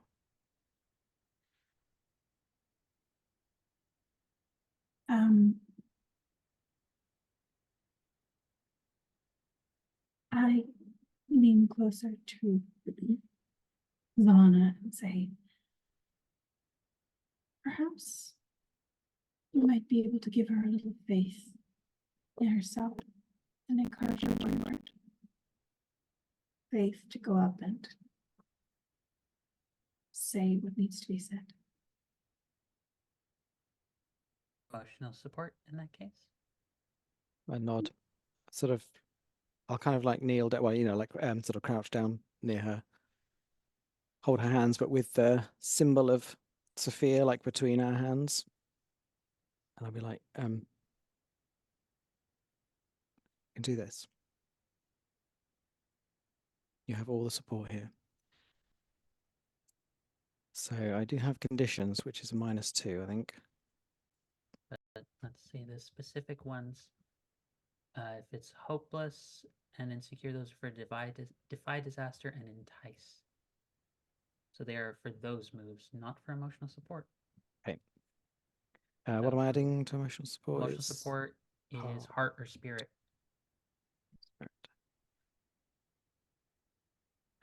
The 9. 9. That's something. If they open up to you, they choose one. Clear a condition, mark XP +1 forward, or gain insight from the GM about an obstacle facing one of you. I think collaborate with the gang. Oh no, Yeah. you choose. Okay. Yeah. I think in this case, I think she already had the condition frightened, so I think this gets rid of it. She is steeled by being close to you two and seeing you two being reassuring to her. Got this. She like walks forward to like one of the folks who's in charge and asks if she can be put up on the case, put up on the stand in order to give her peace. And the judge makes an allowance for it situation, given that there's a lot of evidence, there's a lot of things that are being brought up. And I will say there is a moment of as she walks up, she's like, she has her hand like tightened, but it's by her side, and you see Solana for a moment. You see her goddesses walking with her. But Yes, yes. interestingly, Olivia, as you look over as well, you see the goddess sort of does one of these in your direction. You can see her as well. It's very faint, and you're like, what the fuck was that? Very much for like a split second. Looks at, like, I automatically raise my hand. I look at Zalana like, are you seeing sort of this like, as well? yeah, just give a very confused kind of like, did you just see that? Okay. She just looks between the two of you, and she just kind of like does a smile and then just keeps walking up with person. The testimony is a big turn. There is pressure that is now being put on Gottlieb in regards to the case that it's very suspicious. Guillermina is doing her best, though, to like wave off a lot of these different things. Still need 1 or 2 more big moves from somebody. You need testimony, or you need 1 more big play to see if this is going to go in your direction. Because right now, with everything you've found out, it looks as though you have enough to at least this needs to be reviewed more extensively to really get this addressed and What's the knocked out. smoking gun? I wonder if it's possible, knowing the like the tender heart and positivity that I saw in Catboy, and his friends. And he's friends with Milquetoast. And I wonder if it's a ballsy move to try and get Milquetoast to testify against his boss. Oh my god. I like He that. would know a lot of that stuff, and if he's friends with like the good people that actually care about the people in the lower ring, And he clearly wanted to hang out with us, right? yes, he You hung mean around and Oh, you mean the fellow who Christopher. was hanging Yeah, who was hanging around yeah, yeah. Gottlieb and such, and he was just like, Because I'm right here giving you the right, case. you cannot don't judge the the worker by their boss, I guess. And I'm just wondering if seeing all of the suspicious things and seeing the relative come forward and all the things that are coming out, would it He's be like, enough to I better get out hopefully of this situation, coax? jump ship while I can. Yeah. If he can be encouraged to do the right thing. That is a play. That is a play and a Yes. half. Yes. I'm very persuasive. I think in that case, that would likely be either entice, figure out a person, or defy disaster. I think any one of those would work, but Yeah. one, who is doing it and what are you doing?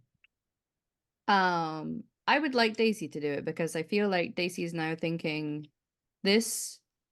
They've been in the background and helped to weave so many people's stories and see so many emotions and tales of happiness and tragedies and comedies and all the just life around them. And this time it feels like it's something that's just so big and important, and that this really is like their last story that they're weaving for someone else before they start to tell their own.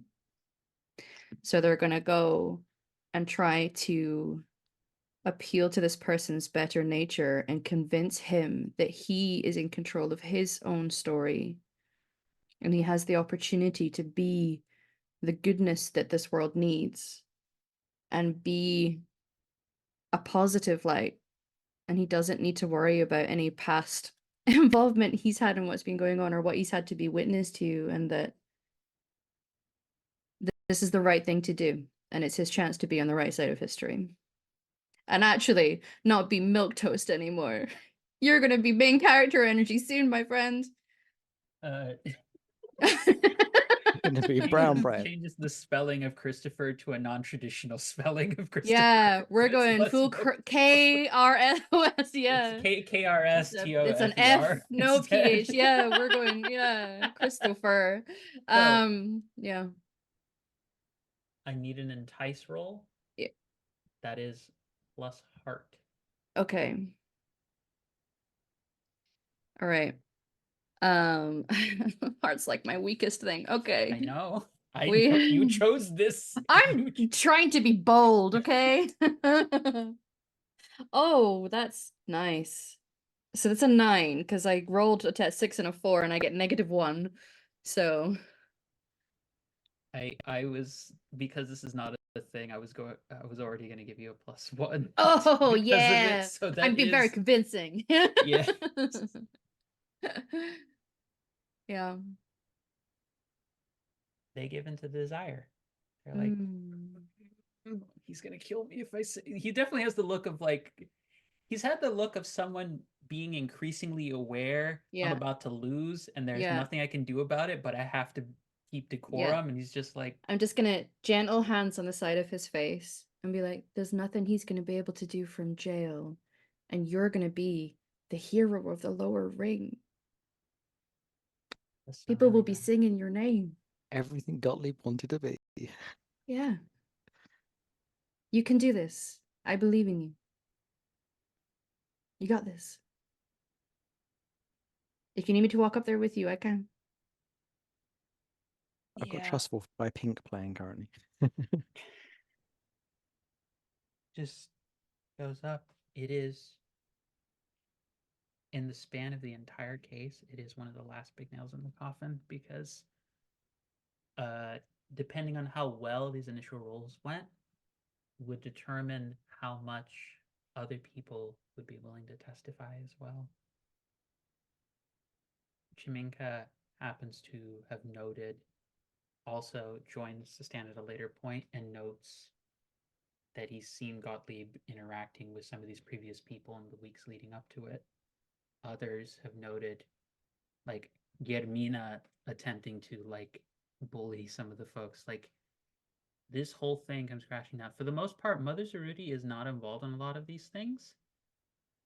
I will say that, but she gives the sort of, like, moral underpinning of rightness in her mind to the case. And that was why having her presence on there was needed. But there is a call to order.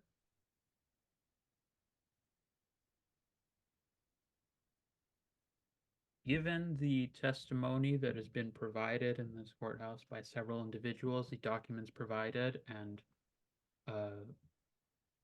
the great work that has been done on behalf of the center of our esteemed Chitrangala Shani, I deem it at this time that this case be dismissed entirely and further investigations be made into the activities of one Sidney Gottlieb and one Guillermina Delgado.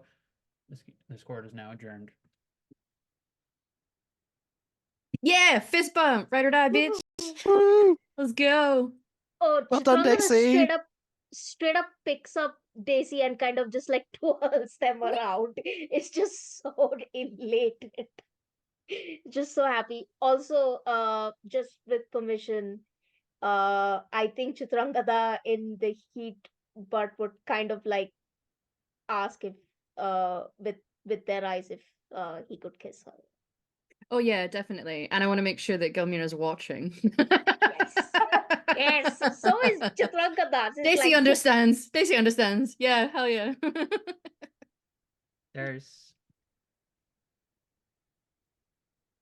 a lot of the courthouse starts to leave.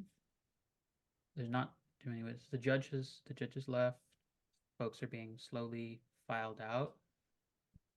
But you see Gottlieb come up to your group with Germina and Mother Zeruti.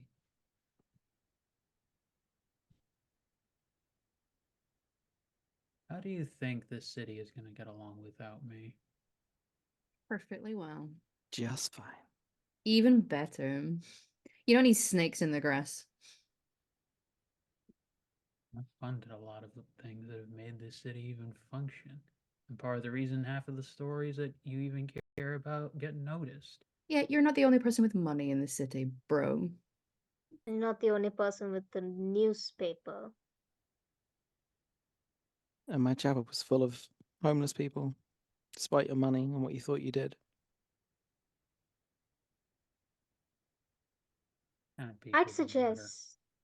I'd suggest instead of whatever this is you're trying, maybe you should prepare for the class actions that are going to come down your way. Do you see Christopher come by? It's like, yeah, you tell him. Yeah, Like, fist bump. yeah, does it? You got it, and Christopher. and Chitrangada then you, kind of puts a thumbs up at him like, and good then on you you, see kid. Gottlieb, who has had the cane sword that he had mentioned. I've had enough out of you, and he pulls it out and he takes a swipe at No. Christopher. Oh, dive in the way, bitch. Not my Christopher, not my milquetoast.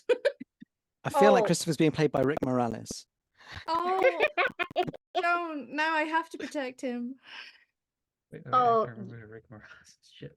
Yeah, Chitrangada swings with her briefcase at him and at the sword at his hands just to knock the fucking sword out of his hands. No, he parries it, and this is you all or before you try and do that, Guillermina also has what appears to be a very like serrated sword that is also out about. Mm-mm. I don't I'm gonna- lose cases here. This You is just not, did. I'm not gonna let this stand. Not to you. Chitrangada just kind of rolls her eyes and it's like, remember who actually taught you how to fight? And Chitrangada takes out her sword and straight up like goes.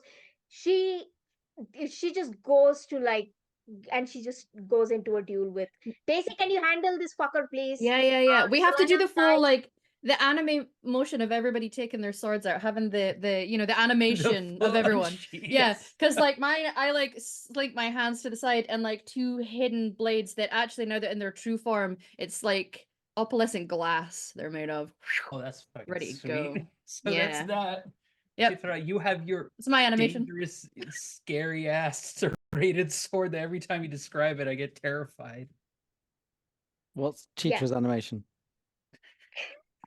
Very curious. It's I have this image of like Chitra like first swings with her briefcase and she kind of and as it parries away, she drops the briefcase, it bursts open, and she just kind of it literally the sword leaps out and she grabs it and just Yeah. swings do you with one. the crocodile growl, you know, the rattle, the deep rattle, just Yes. ready to go. Yes.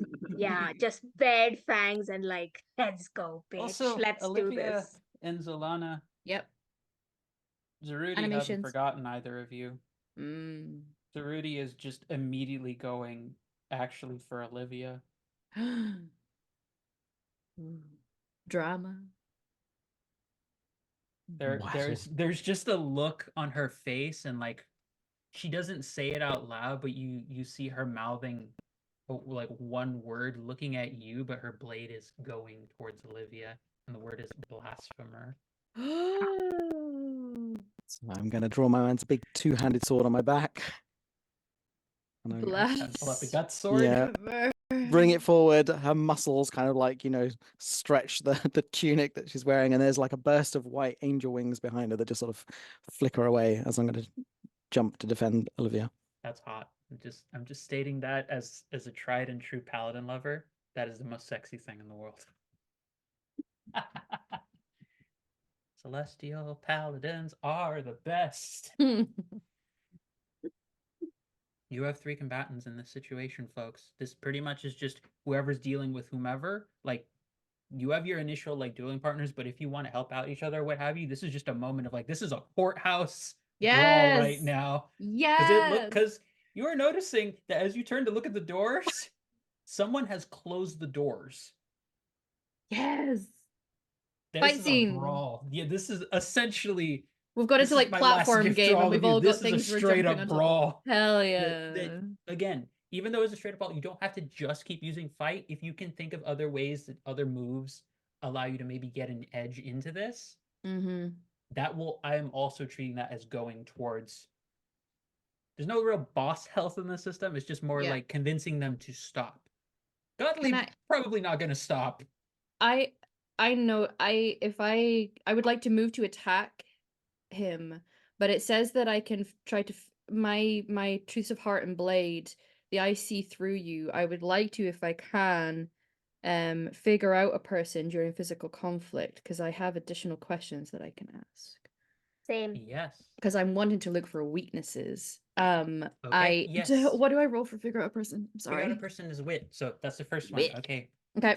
Olivia, what are you doing in response to this? Are you going to fight, or what are you going to do? Are you trying to appeal? Because you have a mother superior trying to stab you. It's hers. It is just a red tinged blade, as though blood has been all across it, like a broken heart. Oh, that's kind of badass. Like it. It's a color of blood. It's not Yeah, I I don't care. I like But listen, I also, like yes, we it's know. sassy That's villain almost aesthetics. worse. I'm into it. Okay. Olivia also has a sword, which she's going to draw. It, unsurprisingly, is something that doesn't look like it has much substance, but is, in fact, when it hits you, you can feel the substance for sure. You can only actually see it when it is about an inch away from your person. So when it's too late to do anything about it.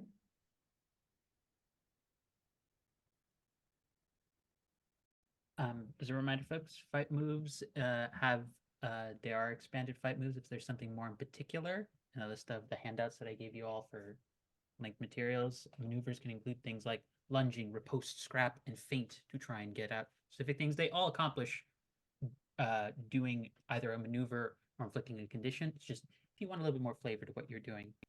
But so, what, Olivia, mechanically are you trying to do with bringing out the blade? Or do you want to have Zolana take first move while you figure that out? Yeah, I would like Zolana to make Okay. the first. Yeah. Okay, so take a look at those. So Daisy, you're doing your roll. Yes. I got an 11.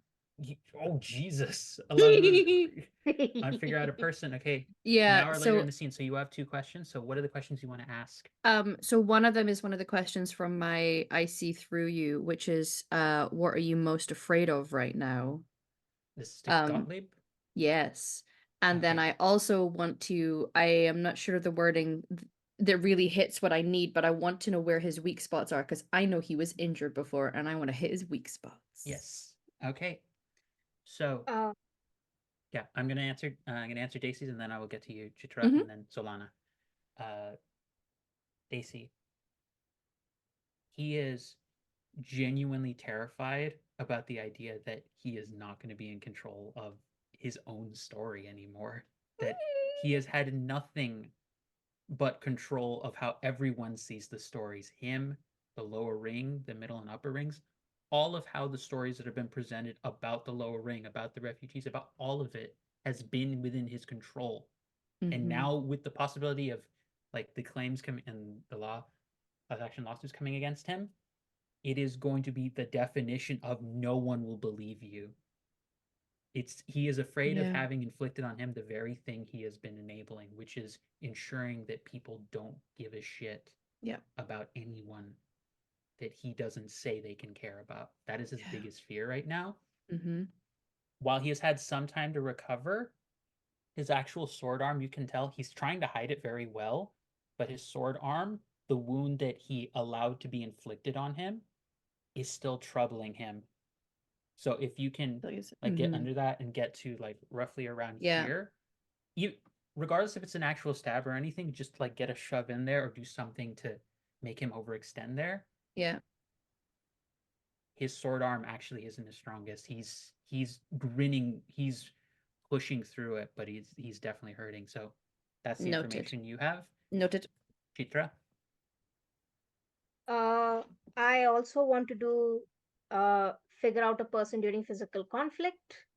And I want to ask, what are you? She's fighting Giamina. She wants to ask, and this is nothing that she is dying to know, but she's curious to know that what is she most ashamed of and what she can throw in her face to make her falter. Roll plus wit if you're doing figure out a person. So roll that wit. Tell me what you got. I got it. Nan plus 2 is an 11. So you can ask 2 questions. So she, in terms of what she is most ashamed of right now, that she was entirely convinced she was in the right in this, and that like ultimately people who have actual power, from her definition of power, were the folks who should be in control. They'll be the ones who will ultimately bring good. Like these initial bads, these things, these harms happening, especially to the refugee populations, they're terrible. But the long-term results of having people like Gottlieb in control would mean more overall resources for the city. In her mind, that's the best way to do it. They're the people who know how to make best use of it. Ultimately, she's afraid of the fact that she has no faith in the people she claims to have supported. She thinks by doing all of this, she was in the right. That by enabling basically the status quo to keep continuing as it did before, that was the best way.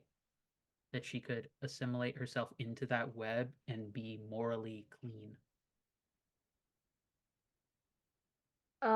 as Chitrangada's fighting Giamina, she like when their like swords are like that moment of like, you have the swords like kind of pressing against each other, clashing against each other, she whispers, "You are spoiled, and I will be your ruin."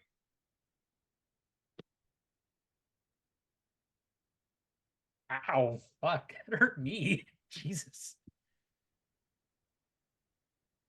There's wavering. But both of them are like, it's very clear Daisy Gottlieb is extremely skilled. Like, he's basically the kind of person who think the end of Web of Shadows, the Sherlock Holmes, like where they're like, Sherlock Holmes, I'll figure out a way to beat you as a pro. Like, imagining in my mind, it's like, I was a boxing champ. I know how to deal with this counter. And you're having that level of working it out, of skill is what you're facing to give you a reference point. Mm-hmm. And Chitra, Germina, in contrast to all of the composed she was and like arrogance she had before, is growing a little bit more feral over time. She is. It's rage, but it's also like deep shame that is motivating her right now. And after you've said that, she like lunges forward to try and stab you, and it's very like you defend, but for that moment you barely manage to hold it back. So Lana, Mother Zarudi is coming for you, but she is coming to you after she has made an attempt to do a big swing at Olivia. What do you do? I've got a couple of ideas. My first move, though, is going to be a straight up defy disaster, because I want to get in the way, protect Olivia, and allow Olivia time to get her sword ready. So this is just I'm not really going to like looking to damage Sarita here, rather than like stop her blow and Okay. protect Olivia. Yeah, this is just a make sure, protect Olivia, give her time. You got it. So roll defy disaster. I think this is probably daring.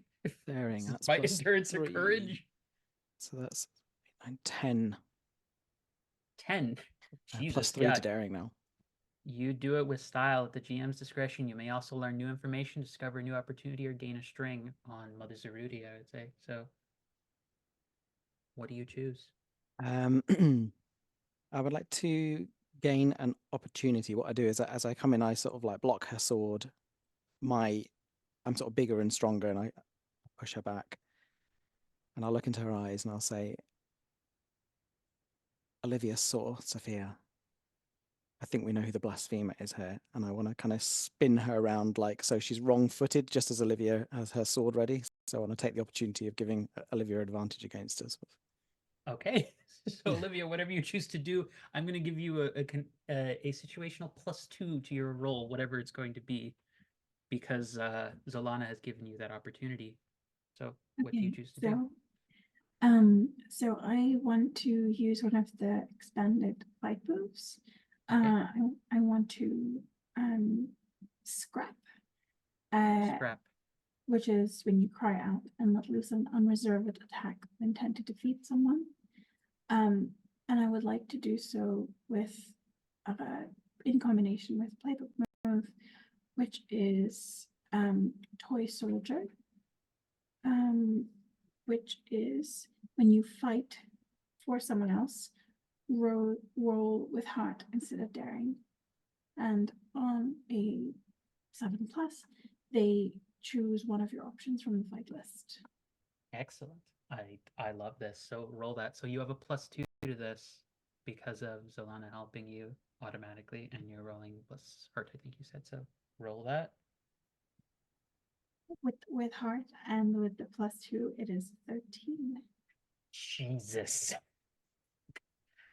So on scrap. Our dice really said finale time. Let's go. Finale. You all roll very well. They're like emotional pain to Zolana. Yeah, we have to get that out of the way. Then success on everything else.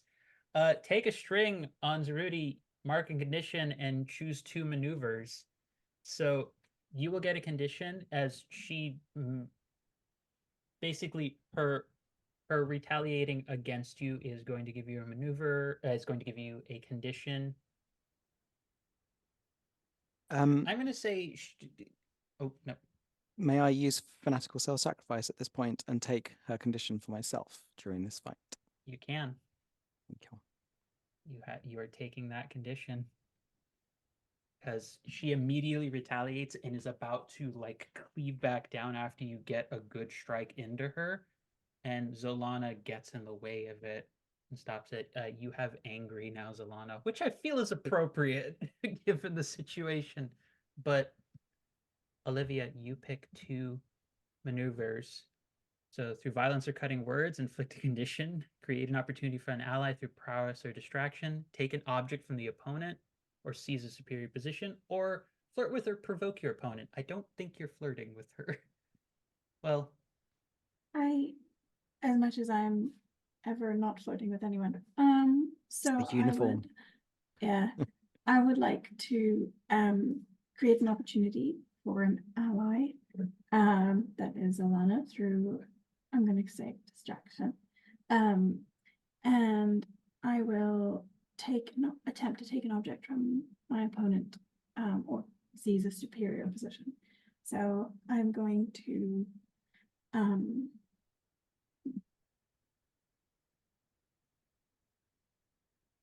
I don't remember I don't think I said what I was wearing at all. So I'm gonna go ahead and say that I was wearing a knee-length dress that I now hike up so that it is now tucked in at the Empire line, so it is as short as a dress can possibly be without being a top. Specifically because I was called a blasphemer, and I basically do some kind of, I don't know any of the terms, but I'm gonna do like a twirly, sort of like almost comic sword swipe thing to like lull her into a false sense of security. it And yeah, and in that and then like turn around like Zara and like wink at Zolana. I love that. I true gaze, true gaze. The gays are winning. In terms of creating the opportunity, she in turn is, I'm gonna say she's also angry, but I will say this: Gottlieb is the most skilled, then Guillermina, then Zeruti. So Zeruti is close to. She cannot take that many conditions before being knocked out. So she's already on the back foot. Her sword is nearly knocked out of her hand entirely, and you watch as like, I'm sad this is my only reference for doing this fighting style, but I also don't apologize for this. There's a boss in Dark Souls that does both like a small short curved dagger and a like long sword. Basically adopts that style as just becoming much more frenzied to just try and do it, to just try and attack the both of you. But goes back to Daisy. Gottlieb is about to make a strike at you. What do you do? I allow him to lunge. I move back, and say, the only tragedy you are ever going to be a part of now is your own story. You're pathetic. And I'm going to sweep in, and instead of using my blades, it's going to look like I'm using my blades, but I'm going to go with the sharp of my elbow and crack him right in the ribs where his wound is. I want to try and I'm Nice. yeah, going to be seeking to incapacitate someone with violence. So I'd like to roll with daring if I can. Yeah, I would say this is either feint with wit or daring. Yeah. This is either standard fight or this is a feint. Either one of them will Yeah. work in this one. Also, if possible, trying to move any moving swords away from my beloved milquetoast. He's not hurting my friend. I mean, he got the first. He almost got cleaved by the first one. He did. I'm sorry to Boy say is I've crawling up got the another walls. ridiculously high roll, I'm afraid. 6 and 5 is 11, 12, 34. Must be That's the last ridiculous. fight. 14. I sorry. So, Sometimes it's fun when there's failures, but yeah, 6 and 5. I mean, Sorry. it is also finale time. Finale Yeah, success is if you're also ever gonna good pull out a rolls. cool move, yeah, I'm gonna try Yeah, and so choose 3, and your opponent chooses one to apply to you in response. Flirt with or Okay. provoke your opponent and gain a string on them. Through Okay. violence or cutting words, inflict a condition. Yep. Create an opportunity for an ally through prowess or distraction, or Yep. take an object from your opponent or seize a superior position. He's Okay. gonna do one of those to you, and I already know which one he's gonna go for.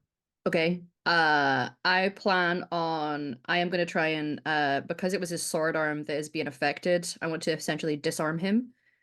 Okay. I'm gonna inflict on him the I want him to feel insecure. And what was the first one?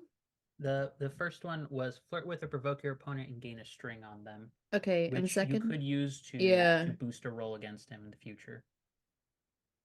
I think I'm gonna do that. Yeah. Okay. 'Cause you've pissed him off. You have I'm greatly pissed him off. yeah, I want him So to feel insecure. I disarmed, want and disarm him, string, and made him insecure. inflicting insecure, because although he probably feels like he is the big I am, I want him to realize he He's is small. he's fucked around and he is about to find out. Yes. Yeah. The You little I'm doing not. all of that, Yeah. like he attempts, like he does not see the feint coming the way that you've done it, because just your general movements he can't actually Yeah. pin down as well. because you Mercurial. Exactly. Yeah. It's gonna become more eloquent than that, but no, mercurial is the exact word for it, actually. So there you go. So, but you do watch, kind of everyone who's still around in the fight watches as he starts to like toss away elements of civility, and you watch as his teeth elongate into something more draconic, and he bites down heavily on your shoulder. Yes. And I'm gonna turn around and I'm not gonna no, will I call him Christopher? Yeah, I'm gonna be respectful. I was gonna turn around and call him Milquetoast. Christopher, the sword, tell your own story now. And I'll take the bite. So yes. Do I Yeah. have to what do I have to roll for Yes, this? you would get a condition. So, among angry, frightened, guilty, hopeless, or insecure, what would you get in response? What do you think is appropriate for being bitten on the shoulder by a partial Angry. dragon humanoid? I am angry. He is not. Yeah, this is. I'm fueled up, I think. Okay. Yeah. Idra. Okay. So if I have seen that, can I? I think Chitrangada is going to want to finish off Gayamina as fast as possible so she can get to Daisy and like kill, because she can see that the fucker is getting more dragony. So so what she's going to do is she's going to she has essentially been parrying Gayamina. She knows her moves. Gayamina was never the fighter. Chitrangada has always been the one to teach to take the hits and the one to teach her to defend herself when it comes to physical conflict. She's going to let she's just going to want to finish off Gayamina, and I'm going to use my when you seek to incapacitate someone with violence. She's going to let her get a get close enough, and she's going to faint and is going to bite down on her arm to get her to drop the sword, and then kick her to the side A lot of so that she can biting get We're to happening in syncing this up. We're fight. syncing up. Yeah. Yeah, baby. Okay, let's see. Oh, It's a fight. That's a fight roll if I ever heard one. Jesus. Yeah. yeah. So Fucking- that's a 7. That's a Fighter. 7. Okay. Choose 2 and your opponent chooses 1. Flirt with or provoke your opponent and gain a string on them. Through violence or cutting words, inflict a condition. Create an opportunity for an ally. Or take an object for your opponent or seize a superior position. I'm going to take an object from my opponent and through violence or cutting words inflict a condition. I'm That yeah. sword ain't. That sword's yours. Yeah, she's going to She is frightened. Like she is dead frightened of you because she's also remembering now in this moment. Wait, shit, I'm not better than you at fighting. Shit. And she realizes that right as the bite is hitting her. She's like, oh fuck, I forgot. She's a crocodile. She is a fucking I crocodile. forgot You're being very she's a crocodile. commanding, Chitra. You're doing great. Chitrangada kind of kicks Giamina to the side and fully just is just barely even glances. Like, she's done. I have nothing to say to you. I have nothing to do with you anymore. She just turns away and she goes. She looks around if anyone needs help, and it's like, Livia, you good?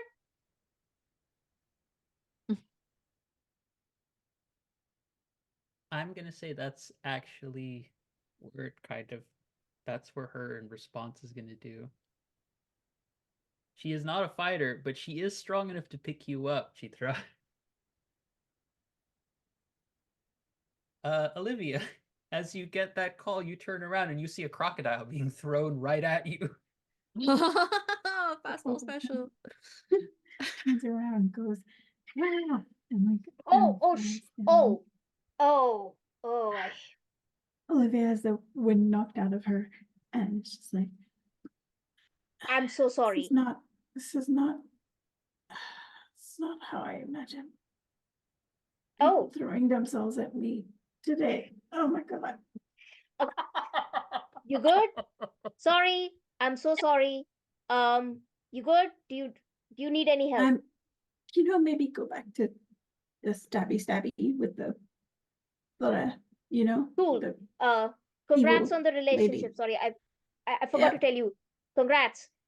Treat her well. Both of you, please be happy. I'll see you Yep. later. And let's discuss our happily ever afters later, maybe.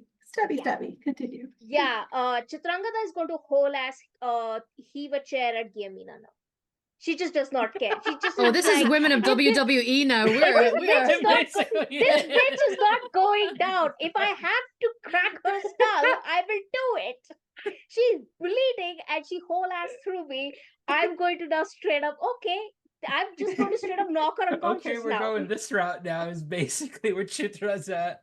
By the way, Zaruti is now coming towards Zolana to try and make a stab. Zolana or Olivia, whichever one of you would like to try and make a move in this moment. She is pissed. She's been hit. She's pissed off. She knows she's not probably gonna make it out of this fine, but It's on the back foot. I kind of there's a Solana. I sort of want to, because I tower over her, and I want to. I'm kind of remembering the kitchen and everything that I wanted to say, and I couldn't. And she still had all that power over me, and I want to just sort of put my hand on her chest and just shove her back, so she like sits down, and I sit down. Sister Zadoya and Sister Salita will work out what to do with you. You're no longer mother. Nope. I had a thought to follow that statement. I'm not gonna follow with it. There's a very simple joke to be made there. Not gonna do it. Anyways, this feels like I'm trying to think about what this is as far as a role. Closest one is entice. I think this is what we in technical terms call an existential crisis role. I'm God. happy to roll entice. It's not a good one. I know. And what of my conditions affect this roll? If you're insecure, it will be -2. Oh, -1 for me because Oh, right. I'm devoted. Yeah, because you're devoted. Because you chose the playbook. You chose the moves in your playbook. They're like, am I suffering? Great, I get power from this. It's not fair. So it's back to me and Mother Superior. That's a 4.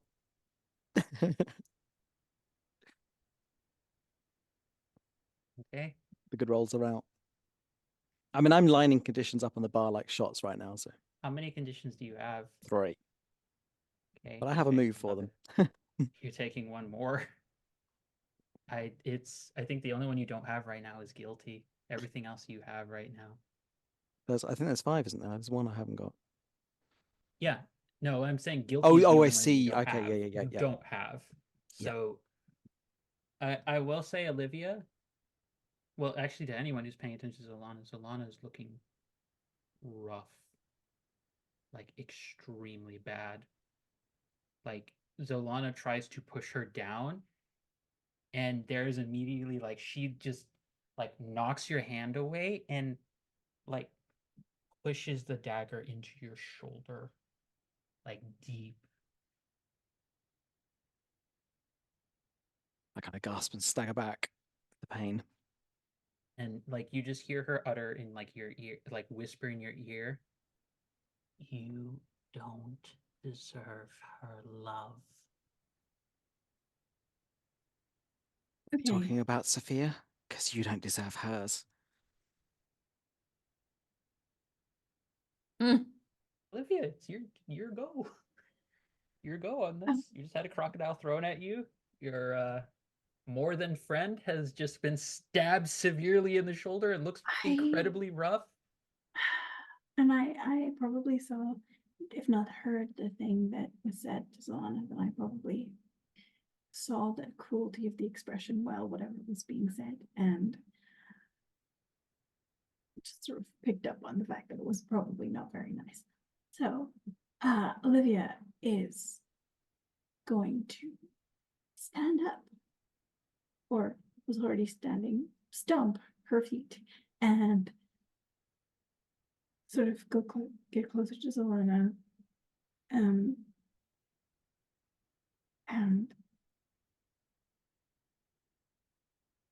put my face real close to her attacker and be like, I really, really am so tired of people stabbing people I care about. So you are going bye-bye now. And Olivia takes her sword and straight up smashes it down on brings it down like the blade of a guillotine on the arm that stabbed someone. Take this for blasphemy. That's fight move. That's the pettiest fight move I've heard in ages. I was gonna put a negative modifier because of the crocodile being thrown at you, but I feel like nah. After that, nah. Gonna remove that. That's not worth it. Roll, dear. Roll. Oh dear. That's with With daring, your is moves it not? replacement, yes. Okay, so that is. Oh, that I don't have any daring, turns out. Anyway, 10.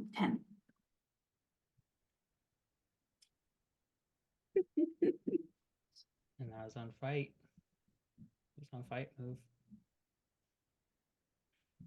Which one more condition knocks her out. And she is also, regardless of what you pick on scrap, she's going to get to mark a condition on you as well. Okay.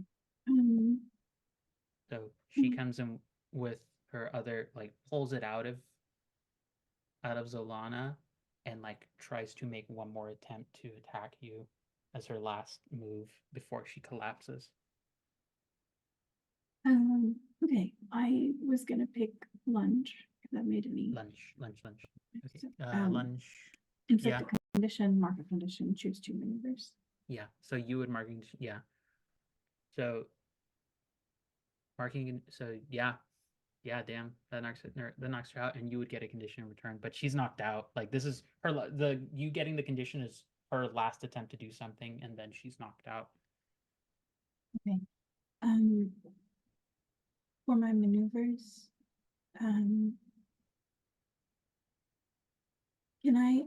would I be able to? I guess I would do the same ones. Create an opportunity for an ally through prowess or distraction, and take an object from an opponent. So, who's still bugging my friends? Who's still up? Only Gottlieb, All right. who appears to be becoming more draconic in nature. It's got Daisy in his jaws. Yeah, because the dragon Chitranga- is All right, Daisy. I plan on dealing with this guy. See, don't worry. It would be good to have a boost on that, though. Yeah. But yeah, Yeah, no, Chitranga, that's behind you, is currently with you right now, just kind of she's not trying to shield you because she's not going to but she's standing side by side, shoulder to shoulder with you, and like essentially fighting the fucker. so you would be able to create an opportunity against Gottlieb, which right now Gottlieb is like looking and seeing that both of his allies are knocked out. And I think I would say Olivia is less impressed by this appearance of draconic characteristics have been in of the theatrical persuasion. I think Olivia is less impressed by this, and so is going to look at Gottlieb and go, aren't you just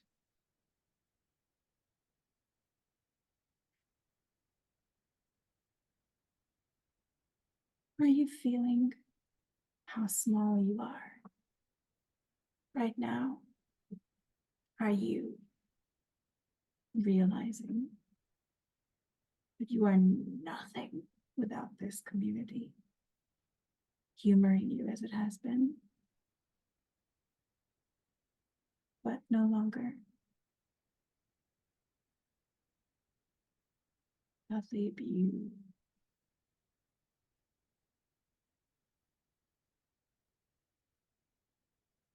you've shown your teeth. Now, prepare for us to show ours. Mm-hmm. Daisy, Yep. whatever roll you do, add +2 to it. Oh, wonderful. Because of Olivia's comment. Yeah, I'm gonna try and use Just- the advantage that I got with the elbow and his already weakened Yep. stance with that. Roll I am gonna that. try and swing and get him on his back. Yep. 3, 4, 5, 6, 7, 8, and then 2 brings it to 10. I would like to. I only really need 2, but I'll consider the third. I'm going to inflict a condition. I'm going to inflict hopeless. I'm going to get him on his back. I'm going to have a blade at his throat. And I'm going to say, we've already taken your reputation from you. Don't make me take your life.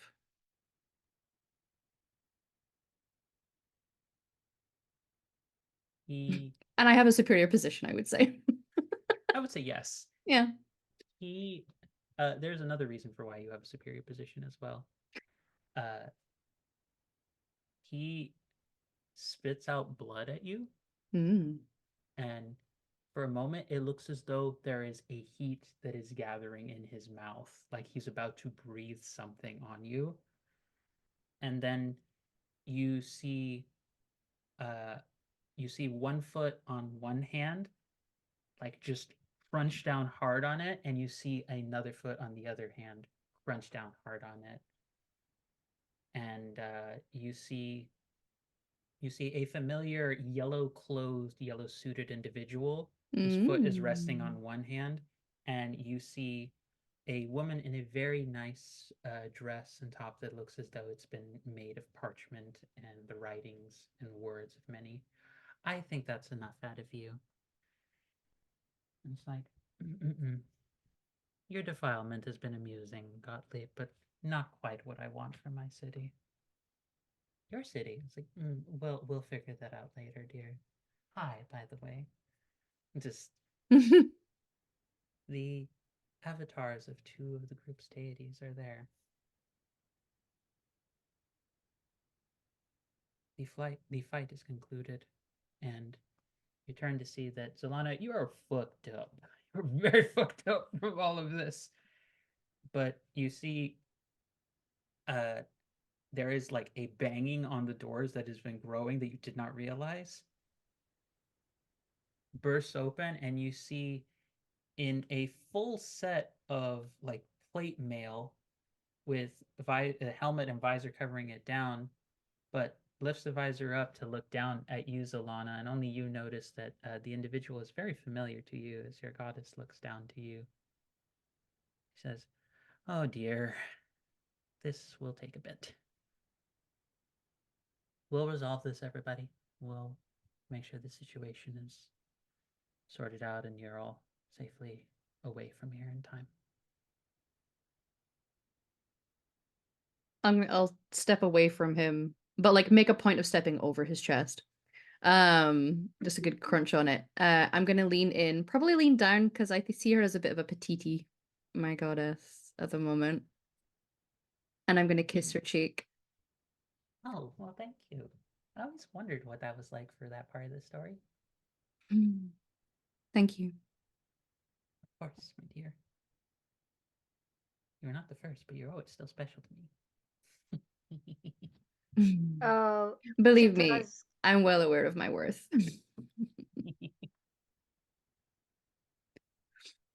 Chitra's going to hold her sword out to her goddess and just just silently hold her sword out in tribute to her goddess.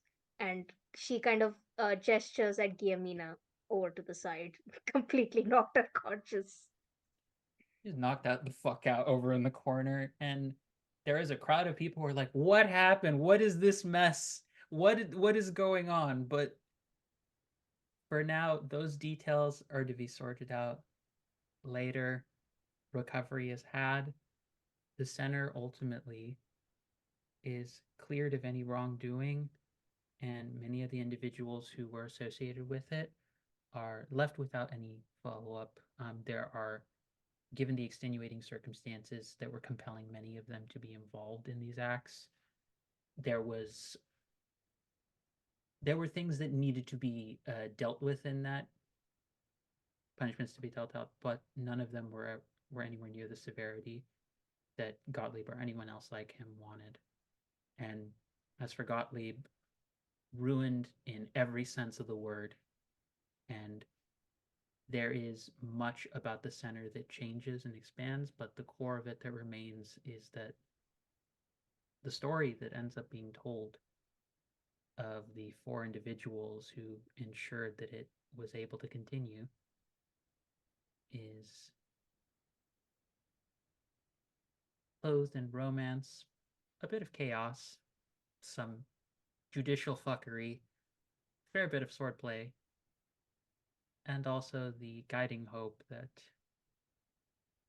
even if we are told time and time again that the forces around us know better, or that there is a way that things should be done, that does not mean that makes it right, and that oftentimes we must strive to do something more than just what is expected of us, and maybe even what we expect of ourselves.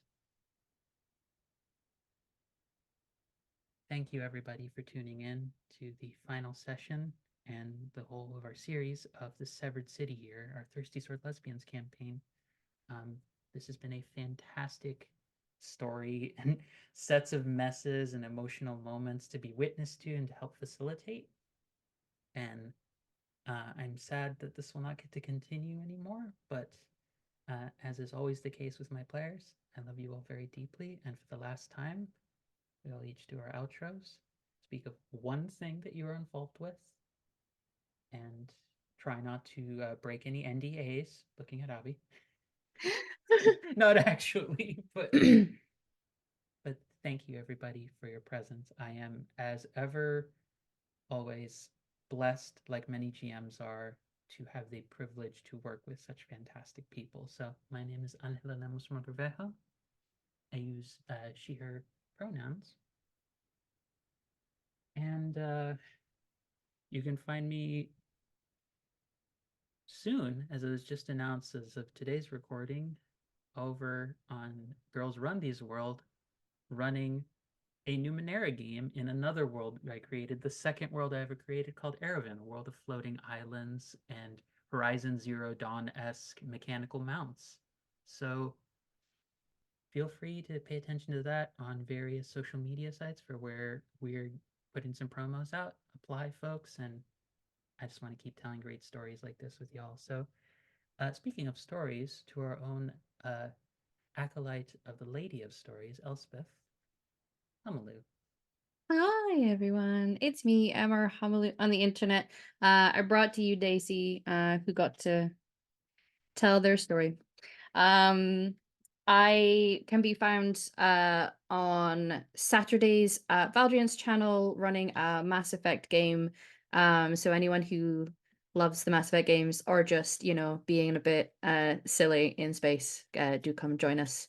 I also want to just thank the absolutely incredible Angela, because she is a sensitive, skilled, and exquisite storyteller, and it was an honor to play with you. Thank you. Mm-hmm. For our resident Chaos Croc and delightful, easily flustered Butch, Percival. Hi, hi everyone. I have and shall always be Percival.